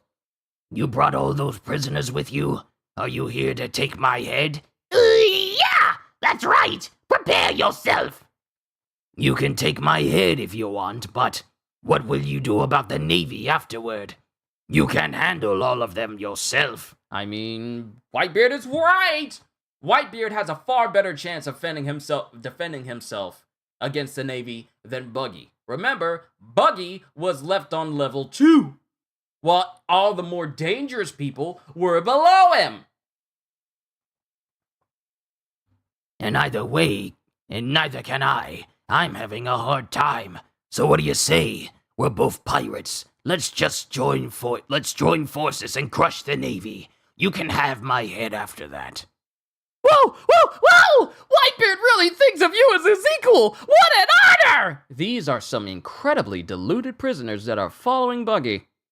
It does not get better. That's not even a spoiler. It does not get better. Well, I'm a scary guy when I get serious. Really? I'm getting goosebumps! Actually, I think I can do it now. Together, he and I can destroy the Navy! Ah! Stop! I'm getting dizzy! Swooning over falseness! You are false! False! I can do it! I can see it now! I'm gonna be king of the world! All right, Whitebeard, I'll consent to help you. What? Who does he think he is? He's our Captain Buggy, that's who! He's so easy to manipulate, goes Marco. Seriously. He's so easy! It's so easy! Let's continue. He's so easy to manipulate. That Reddit nose freak is nothing but some of his followers are powerful pirates. It'd be a nuisance if they attacked us now. This is Whitebeard. Is Squard there? Reporting from the Bayside. Captain Squard is... Huh? I just saw him a little while ago. I think he's up ahead. Then come on in to Calvin Brothers. What is it, Pops? Pops, what is it? Follow my orders and take command of the other pirates. Then I'll sail to starboard. We'll sail to port. Aye, aye. I'll come from the right. Whatever Pops wants. My ship can sail any which way. I don't see it. Is it true? I'll take the port side. Fleet Admiral Sengoku, the New World pirates are splitting up. Yes, they're forming up on either side. They're attacking our warships. Excellent foresight. Did you figure it out, Whitebeard? Garp says. He didn't take the bait. I suppose my ruse was a bit clumsy. But intuition alone won't save him. Blast you, Jinbei, as long as you're here! I can't use my zombie soldiers! How annoying! Meld with me, shadows of the Navy! I'll have your shadow too, Jinbei! You grew. As Moria engorges himself on shadows. Not as much as he did on Thriller Bark, but pretty much with any shadow that was nearby. You'll dwell in the darkest depths of the sea for the rest of your life! You know, he was laughing to himself while he was brandishing his scissors in the anime. Keep moving! Yeah! The 7 warlords of the sea are a huge advantage for our side. It's a shame to see them fighting each other. Why did Jinbei go over to the other side? Give me your shadow! Fishman karate. Shark skin bomb thrust. And he shoves away Moria's scissors, like with a Samehada Shote!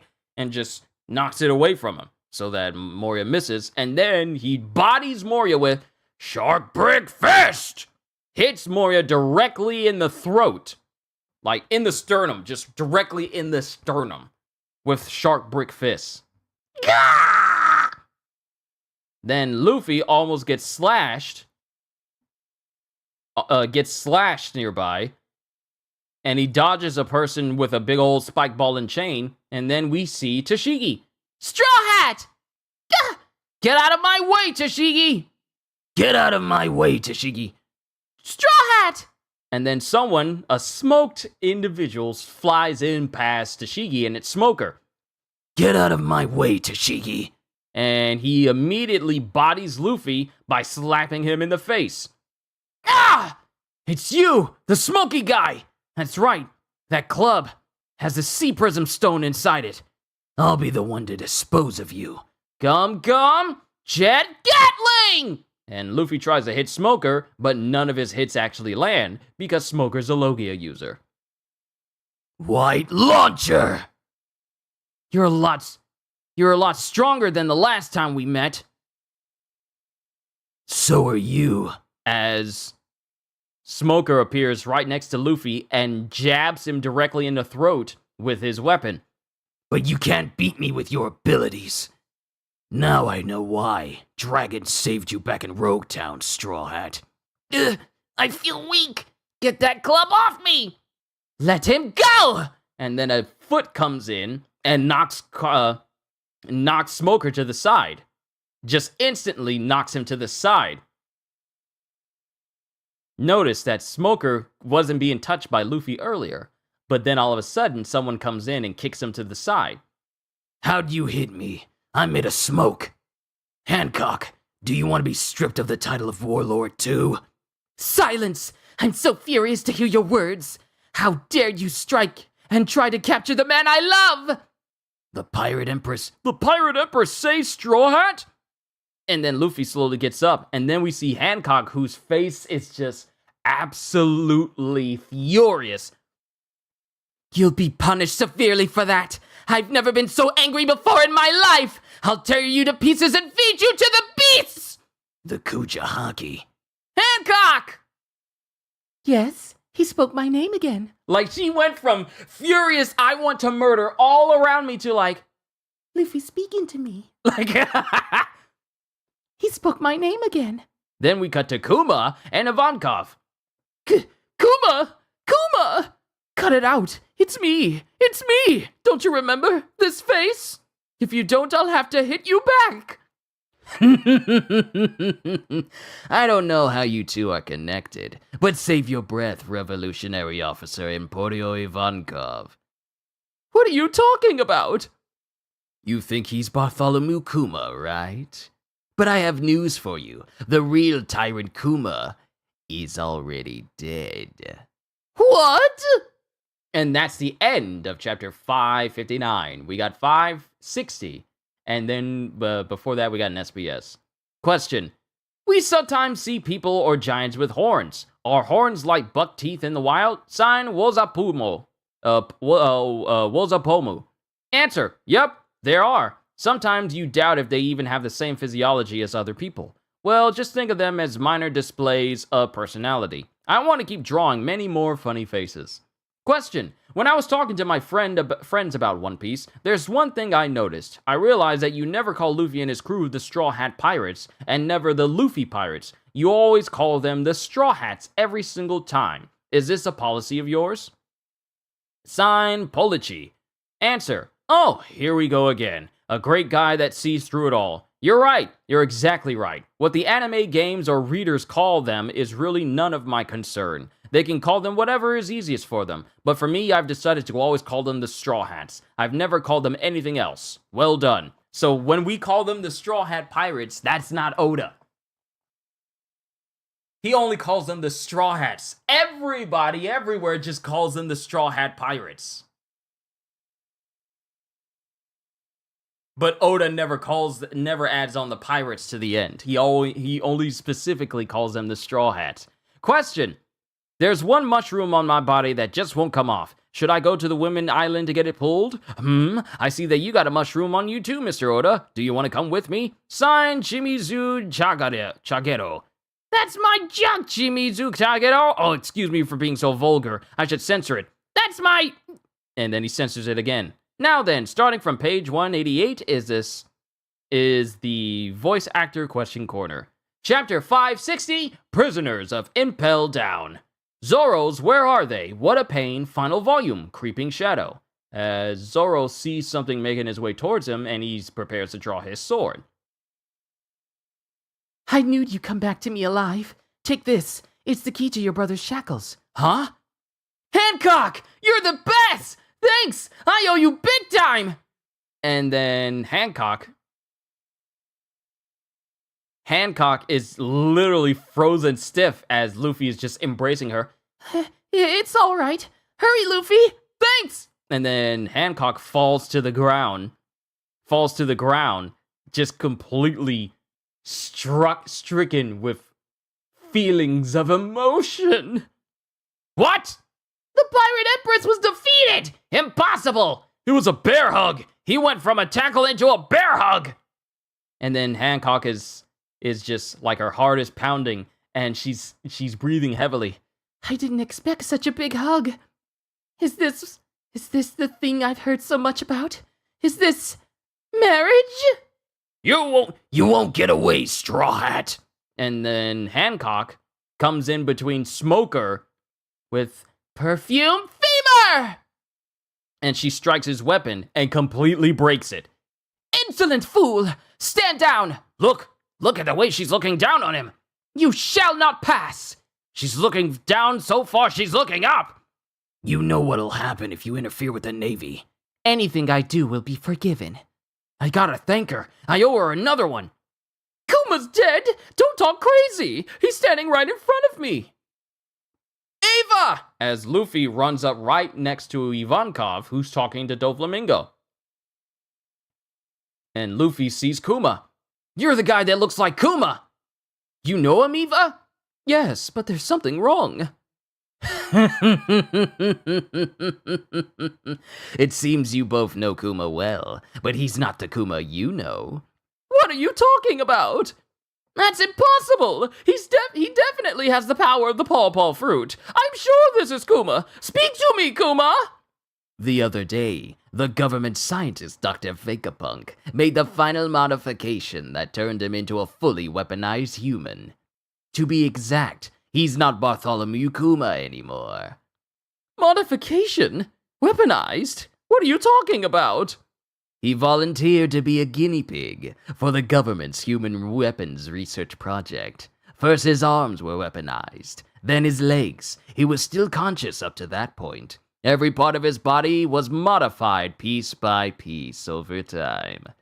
Stop lying! Kuma hates the government. He'd never sacrifice himself for its benefit.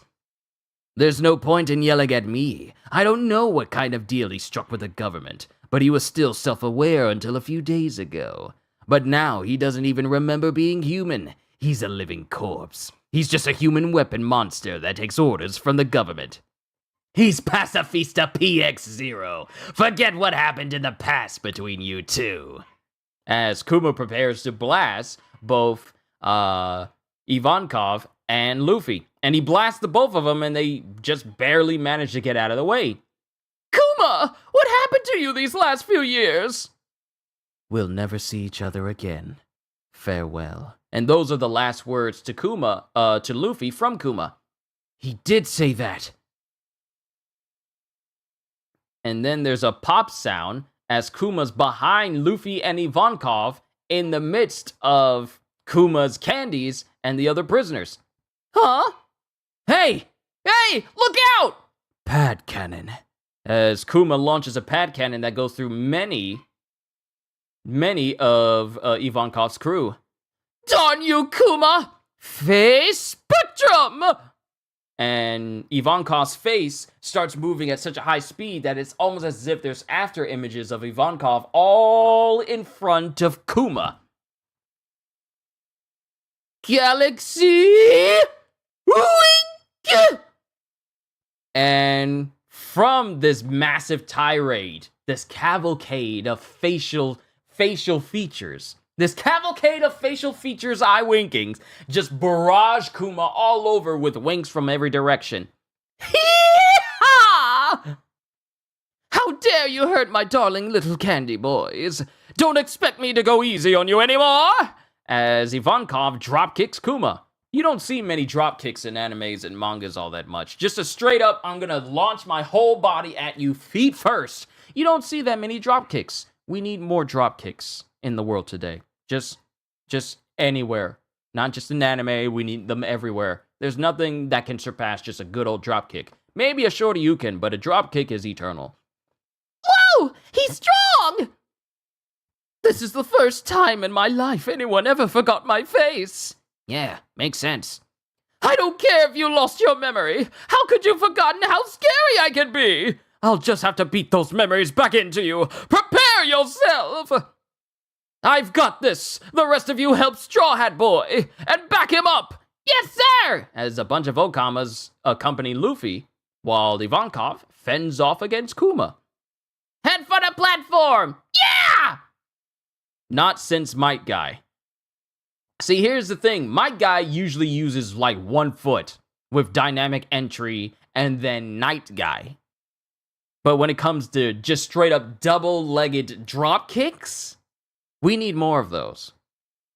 Head for the platform! Yeah! And they head for the platform and they get even closer. Don't let Straw Hat and the others get the jump on us. Now's the time to put Operation Make Captain Buggy Famous into action. If we succeed, we'll shock the world. Follow the plan, men. Could this harebrained scheme actually work? Aye, aye! Then again, it was more like a flying front kick. It was definitely a flying front kick. Then we see Crocodile. Crocodile! There's no end to this.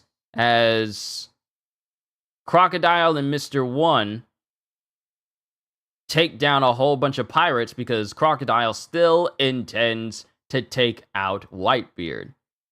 He's way over there. We won't let you go near Pops! Don't get in my way! And he causes a massive sandstorm to appear in front of him, whipping up everyone that tried to jump him. He can be such a pain. There he goes again. Then Crocodile notices someone behind him. And it's Jozu, who turns his left side into Diamond, and he rushes Crocodile with Brilliant Punk! I'd say this almost all the time. I just love the sound that I just love how Jozu says Brilliant Punk! in the sub. I just love it when he goes like Brilliant Punk! and just tackles Crocodile, hitting Crocodile and causing him to fly into the distance and also bleed at the same time, making him fly a good distance away. Duh. With that size and speed, he'll be trouble. And Crocodile apparently launched right beside Doflamingo. Diamond Jozu. And Jozu prepares to bear down on Crocodile again, but then we see the hand of Doflamingo, and he stops. Yeah, apparently he does something that causes Jozu to stop. I'm surprised you managed to get out, Reptile Man. How was the dip in the blood pond? Doflamingo. And Jozu stares back at Doflamingo. Stay out of my way or I'll kill you too. I see you still talk mean. You and I should team up. Then it cuts to Luffy. Go, Straw Hat! Okay! And as he runs, he sees Mihawk directly in front of him. Sorry, Redhead, but this power knows no restraint. I like how he says it in the English dub where he says like, apologies, Shanks, but I will not hold back against him. I loved it when he said it in the dub. Sorry, Redhead, but this power knows no restraint. Hawkeye! Now, Fate, How will you deal with this heaven-sent boy? Will his life end here, or will he escape this black blade? And that is the end of chapter 560. No SBS. Chapter 561. Luffy versus Mihawk. I don't have time to fight someone that strong. I'm here to save Ace. And Luffy dashes past Mihawk and tries to use his speed to get away from him, but Mihawk, using just his eyesight alone, zooms into where Luffy is and sends a slash that instantly hits Luffy. After Luffy tried to speed away from Mihawk. He just, with one slash, he hits Luffy while he's running. Gah! You're not out of range yet. And Luffy finds himself skidding and slamming into a wall after being hit by Mihawk. Yeah, ow! He cut me! Huh? And then Luffy dodges out of the way as Mihawk comes right down with his blade, almost hitting Luffy. And then Luffy dashes away from Mihawk and looks at him. Out of the way, Straw Hat! We'll stop him! Hawkeye, do you remember us? We challenged you in the past and lost, but now we're newcomers and we're a lot stronger! And Mihawk has already passed these newcomers and slashing them, going, I never bothered to remember the faces of trash. Why you? Gum Jet! And Mihawk raises his blade and just looks at Luffy. But before he goes, Jet Bazoo! He thinks of his hands being cut in front of him and then directs his attack down at the ground. Directs his attack down at the ground. Gah! That was close! He would have cut off my hands if I had attacked! You're much calmer than I expected. And he tries to hit Luffy. And slash at him. Hold on, let me check something. Okay, volume is still good. It has not changed. It tends to flip-flop from it on occasion.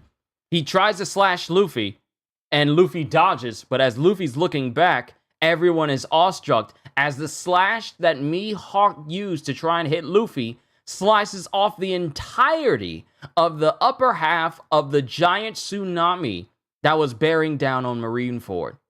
That same tsunami that was frozen by Aokiji earlier, Mihawk sliced through cleanly with one hit, and enough force of that cut to cause that top of the tsunami to rise up off the ground. Now, we all know how gravity works, right? What goes up must come down. The iceberg is falling! And then the iceberg itself, it's a ginormous iceberg. It falls down and it causes destruction on the ground below. Then we cut back to Doflamingo still chilling on the back of Jozu while he's speaking to Crocodile. You and me team up? Don't pretend we're equals. Maybe you want to be my henchman, eh? I thought prison might have humbled you a little. If it had, I'd never have come here. I'd never have come here. Sables! Get lost, you blasted flamingo! Huh? As a sandstorm starts whipping towards Buggy and everyone else. Captain Buggy! Why are you getting dragged into other people's fights? Now what will you do? As Luffy dodges slashes from Mihawk. You're only getting farther and farther away from your brother. Then it cuts to Buggy, who's above Luffy. Hey, I'm saved! Gum! Human Shield Jet! But I feel it should be Gum Jet Human Shield. Gum Jet Human Shield! And he uses Buggy to defend himself from Mihawk slicing him. But since Buggy is a person who ate the chop fruit, Mihawk's slice doesn't do anything to Buggy. Yeah! What do you think you're doing, Straw Hat? What? He's the one who cut you. Gum Human Shield! Stop that! Ow, ow, ow! As Buggy's body gets sliced to many, many pieces by Mihawk in an instant. I'll get you for this! You're Mihawk! Take this! Special Monkey Ball! I'll blast you off the face of the earth! And Mihawk just casually bats away the Muggy Ball directly back at Buggy. And then Buggy is just looking at his Muggy Ball like, hmm? He's just looking at it like, hmm? He's just smiling at it before it explodes in his face. Captain Buggy! Thanks, Buggy. I'll never forget you. We're not finished yet. We're not finished yet. As Mihawk prepares to go after Luffy. Mother. Vista, go help him. Aye, aye. I'll take care of this. And we get Mihawk talking to this Vista individual. I can say his name now. You're Vista the Flower Blade, leader of the 5th Division of the Whitebeard Pirates. Nice to meet you, Hawkeye Mihawk. You know me? Only an ignoramus wouldn't know you. I got through! Who is that guy? I better thank him! It's not his powers or techniques. He possesses some quality that makes people want to help him. And in these waters, that is the most formidable power of all. Out of my way! And then we get some more narration. As the scheduled time of execution draws near, many truths are revealed one after another. Due to the escape of over 200 prisoners from the impregnable Impel Down, vicious pirates continue to flow into the battle zone. The spectators can hardly believe their eyes. This battle could truly determine the fate of the world. The viewers around the globe can only watch helplessly and wait for the outcome that will decide the future of all. Fleet Admiral, the preparations are complete! Even the contraption at the bay? Yes, sir! Everything! And then it cuts to everyone at Sabaody. Are they getting ready to perform the execution? That human shield as a moveset was too funny. It was also completely situational, because imagine if Buggy had not flown over to Luffy. Imagine. Are they getting ready to perform the execution? Look! They're going to kill Ace now, but it's not time yet! They're starting the execution, but there's still a lot of time left! Cut the broadcast on all video transponder snails. We mustn't lose the world's trust.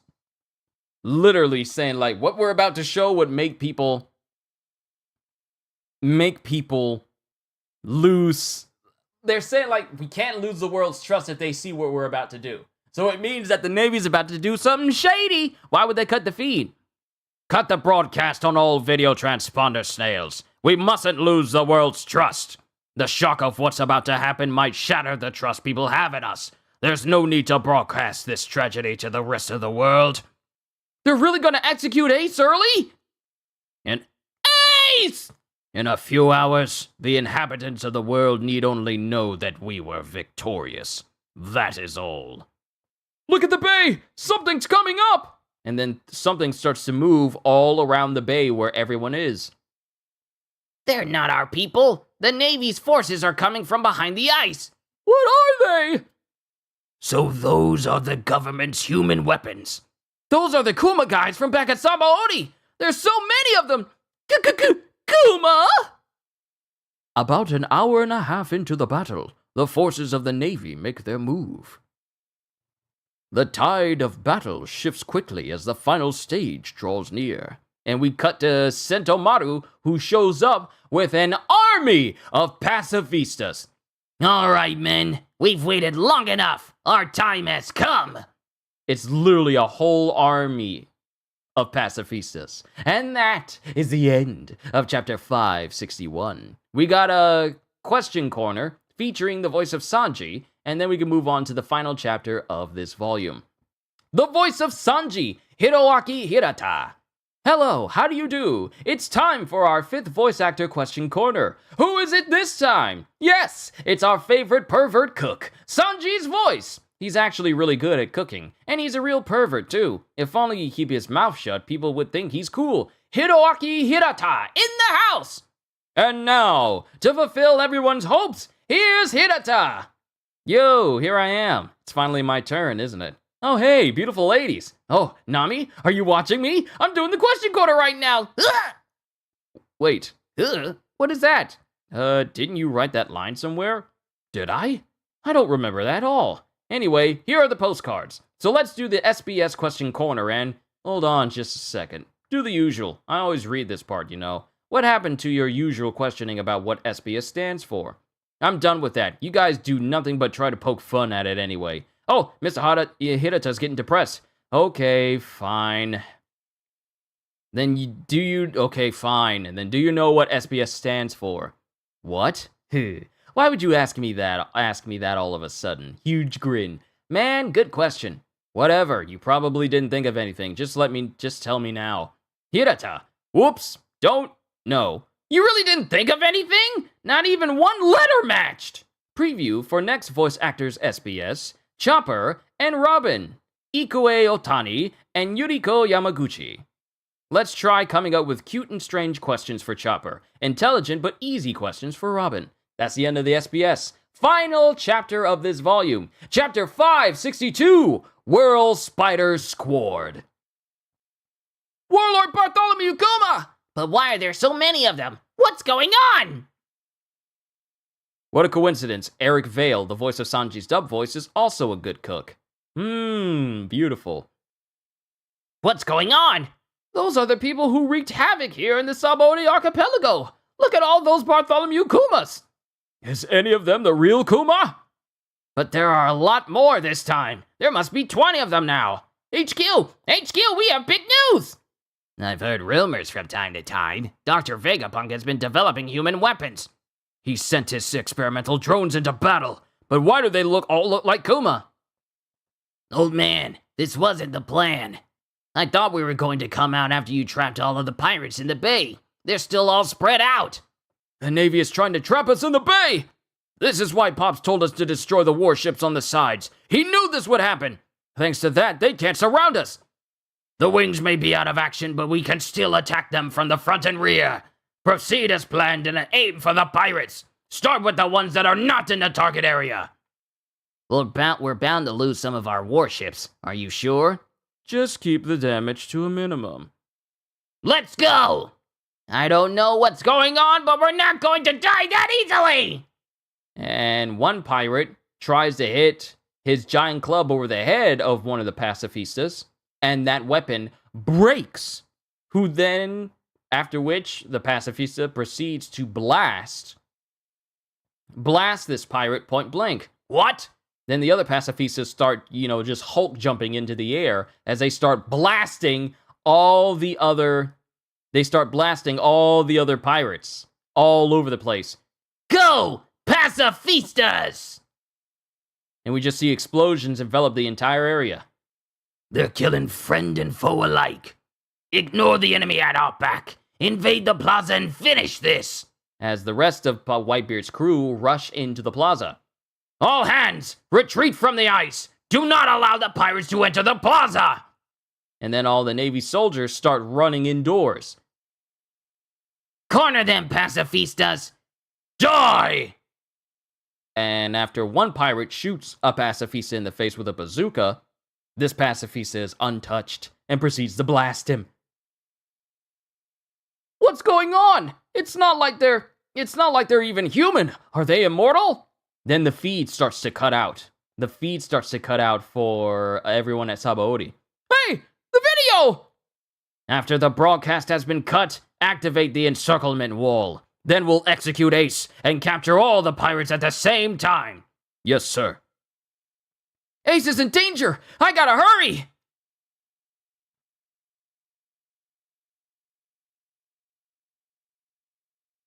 And as Luffy is making his way, a light flashes in front of him, and it's Kizaru.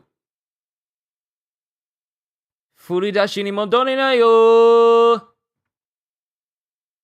I think it's Furanoshi ni modori na yo. It's time to send you back to the starting line. And Kizaru appears in front of Luffy and just kicks him instantly.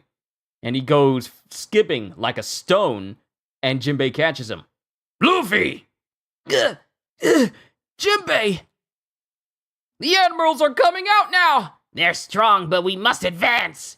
You came here knowing how powerful the enemy would be. You came here. I think this is Kizaru, or is this, I think it's Jinbei. You came here knowing how powerful the enemy would be. And then one of the division commanders, the one that has like a geisha hairstyle and pistols, goes, Ace's little brother, are you exhausted already? Well? Oh, the division commanders. You'll be of great assistance. Don't let those admirals stop you. Come with us. The Navy is retreating. Now's our chance. We'll break through their lines. All right. Oh my, they look strong, goes Kizaru. Then we get Gecko Moria. Curiel, leader of Tech Division, come at me. I'll crush you, but you're doomed if you stay in the bay. Ace will die, and you'll all be trapped. I don't care who wins or loses, but it would be fun to see Whitebeard die. I'm not gonna let Pops or Ace get killed. Then it cuts to Vista, who's still clashing with Mihawk. We should settle this later, Vista. It seems it would benefit us both. Commodore Smoker, this place is already... I know. Luffy, please hurry. And then it cuts back to Kuma. Have all broadcasts been cut? No, sir. Not yet, sir. Just hold off just a little longer. Only one of the broadcasts is still on. I hear something. Hey, look over there. Hey, what's going on? Hurry it up. He kept his identity a secret until now. But he was a member of Gold Roger's legendary crew. Are you the great pirate Captain Buggy the Clown? Huh? That's right. It's me. As it shows Buggy in front of the only camera that's still active. Huh? And everyone's like, huh? But it's supposed to be a secret that I'm the legendary pirate. Captain Buggy, your nose is bleeding. Wipe your face, please. We'll shoot it again. Take 2. I told you to cut the broadcast. The plan can't proceed until you do. One of the transponder snails has been taken over by the prisoners from Impel Down. Makeup! Okay. Take 2. What? Hey, look over there. That's the legendary crewmate of Roger and blood brother of 4 Emperor Red-Haired Shanks.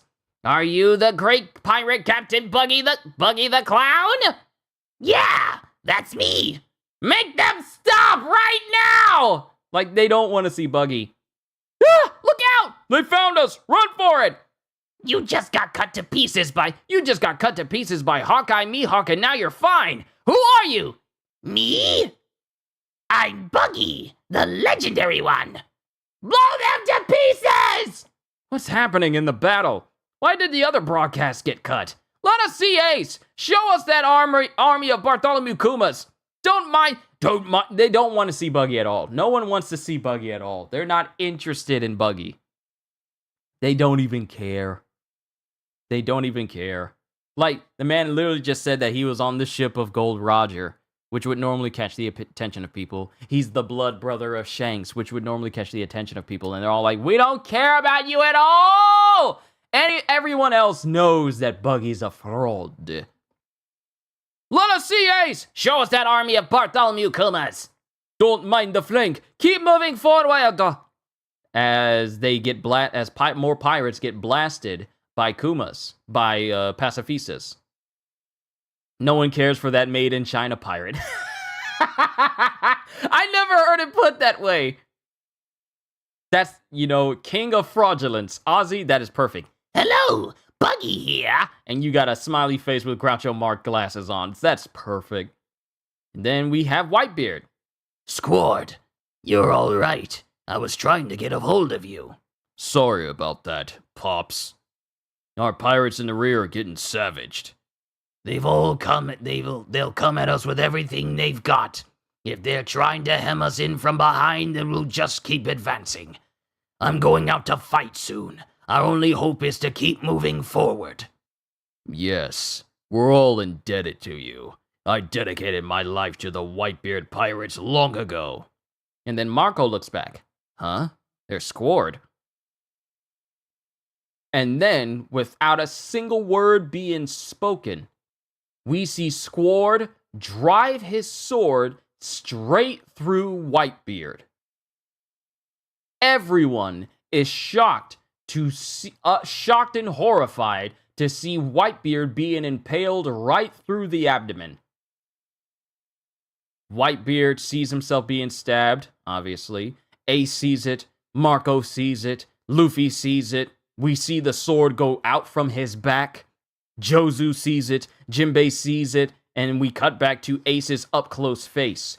To be continued in One Piece Volume 58. And that is the final chapter of Volume 57. We have a question corner with Hiroaki Hirata, and then we're done. Our first-rate cook, Hiroaki Hirata.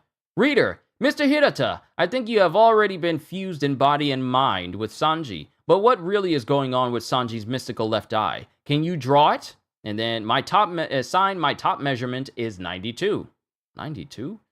Question, is there anything that's curly on you? And because in the previous one, Hirata draws a picture of Sanji's left eye, and it has like a super curly eyelash? Question, is there anything that's curly on you? Signed Tamaki. Hirata, my junk. Question, Sanji is a great cook, but I also heard that you can do some cooking yourself. Is it true that you're good at making pepperoncino? What other dishes are you good at making? Sign Udonya. Answer, Hirata, the pepperoncino that I make is super spicy. There were about 3 younger members of my theatrical troupe that fell victim to it. Too bad for them. Oh, and I'm good at making curry and dumplings too. Question, what is love? Signed John Jackman.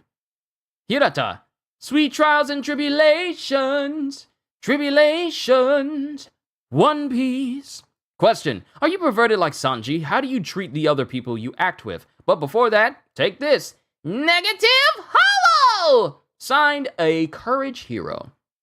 Hirata, I'm so sorry. Out of everyone, the only one I couldn't make perverted advances on was Mayumi, Luffy's voice actress.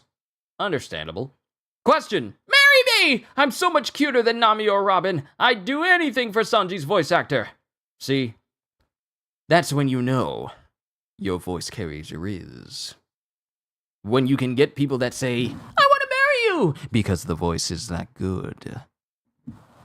Truth be told, I had not 1, but 2 people kind of, comment on how much my voice has made them feel things. So, I can relate. Signed, Dilka. Hirata. Too bad. You were just a bit too late. Question, do you know Zoro? Sign, how do you like married women? Hirata. Sorry, I don't know too much about foreign languages. Does it mean fart? Question, hello, Mr. Hirata. I heard from Mr. Nakai, Zoro's voice actor, that you're a mature adult that would never go peeping on a woman's bath. You really would, right? Sign Twirly Bean. Hirata. Shh, be quiet. When do you estimate you'll get to Egghead? Oh, here's the thing, Drew. What I'm doing right now is I never read, just to make a long story short before I finish off this volume. I already do reactions to the current chapters of One Piece.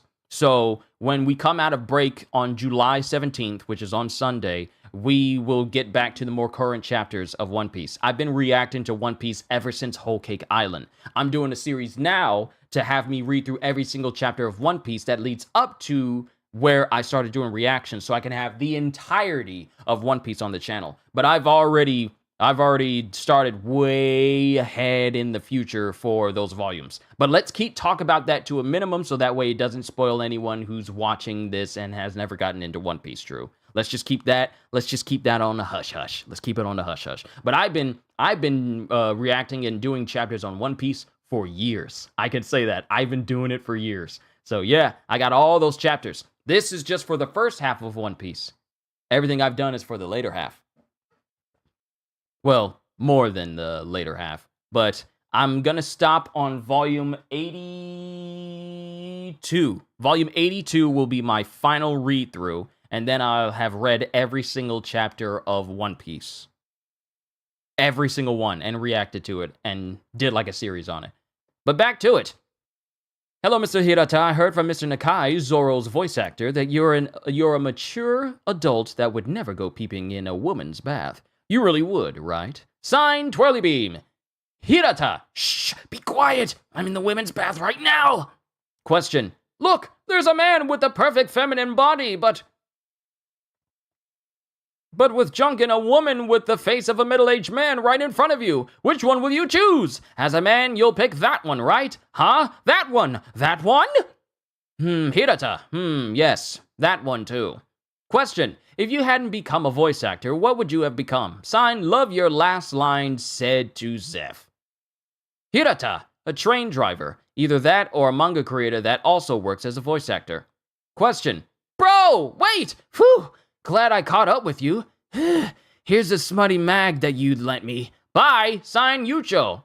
Hirata. Took you long enough. I borrowed this from someone else too. Hey Nakai, sorry I didn't return this to you earlier. Literally just throwing him under the bus. Question. Let's have a cooking battle with Mr. Hiroaki Hirata. I got a roach and rat stew. Want some? Sign Prince Dirty. This is something that Wanze would probably cook. Hirata. What? Then I have stew made with soup stock from Chosan's Brooks Bones along with Yao, Frankie, Nakai, and Kape. It smells like booze and farts and it'll cost you 8,000 yen. Question. Mr. Hirata, I love you. You have to take responsibility for stealing my heart. Emporio female hormone. You can tell me in secret if your chest is big or small. Sign Death Wink Kikui. Hirata. No, stop! It's embarrassing! I got a big gut! A big gut! Oda. Thank you, Mr. Hirata. Now I think it's time that we wrap up this and... Scary! See you next volume! And they go screaming off. And that, ladies and gentlemen, is the end of volume 58 of One Piece. Thank you for stopping by. We will continue this at the same time tomorrow as we move on to volume... Well, did I say volume 58? I meant to say volume 57 of One Piece. We'll move on to volume 58 tomorrow. If I said it again, then it's because I kind of forgot. Didn't even know, that's why you asked, but you'll be reading it in the future. I'm about to finish the anime, and you want to read the manga. Thanks, bro. Be reading my Jujutsu Kaisen readings as well. Oh, thank you, Drew. All I hope for is that you enjoy yourself with anything that I do on this channel. If you do, even if it's just one thing, then I've done my job. So, just hope you enjoy everything else that I do.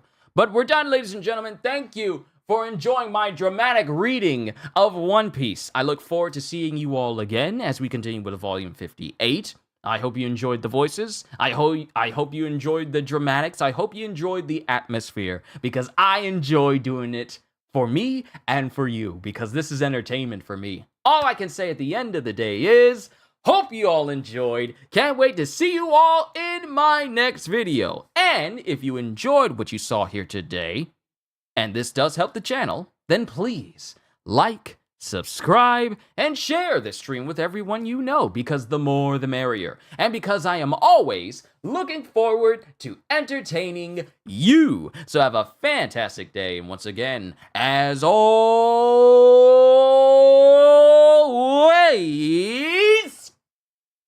later, peoples!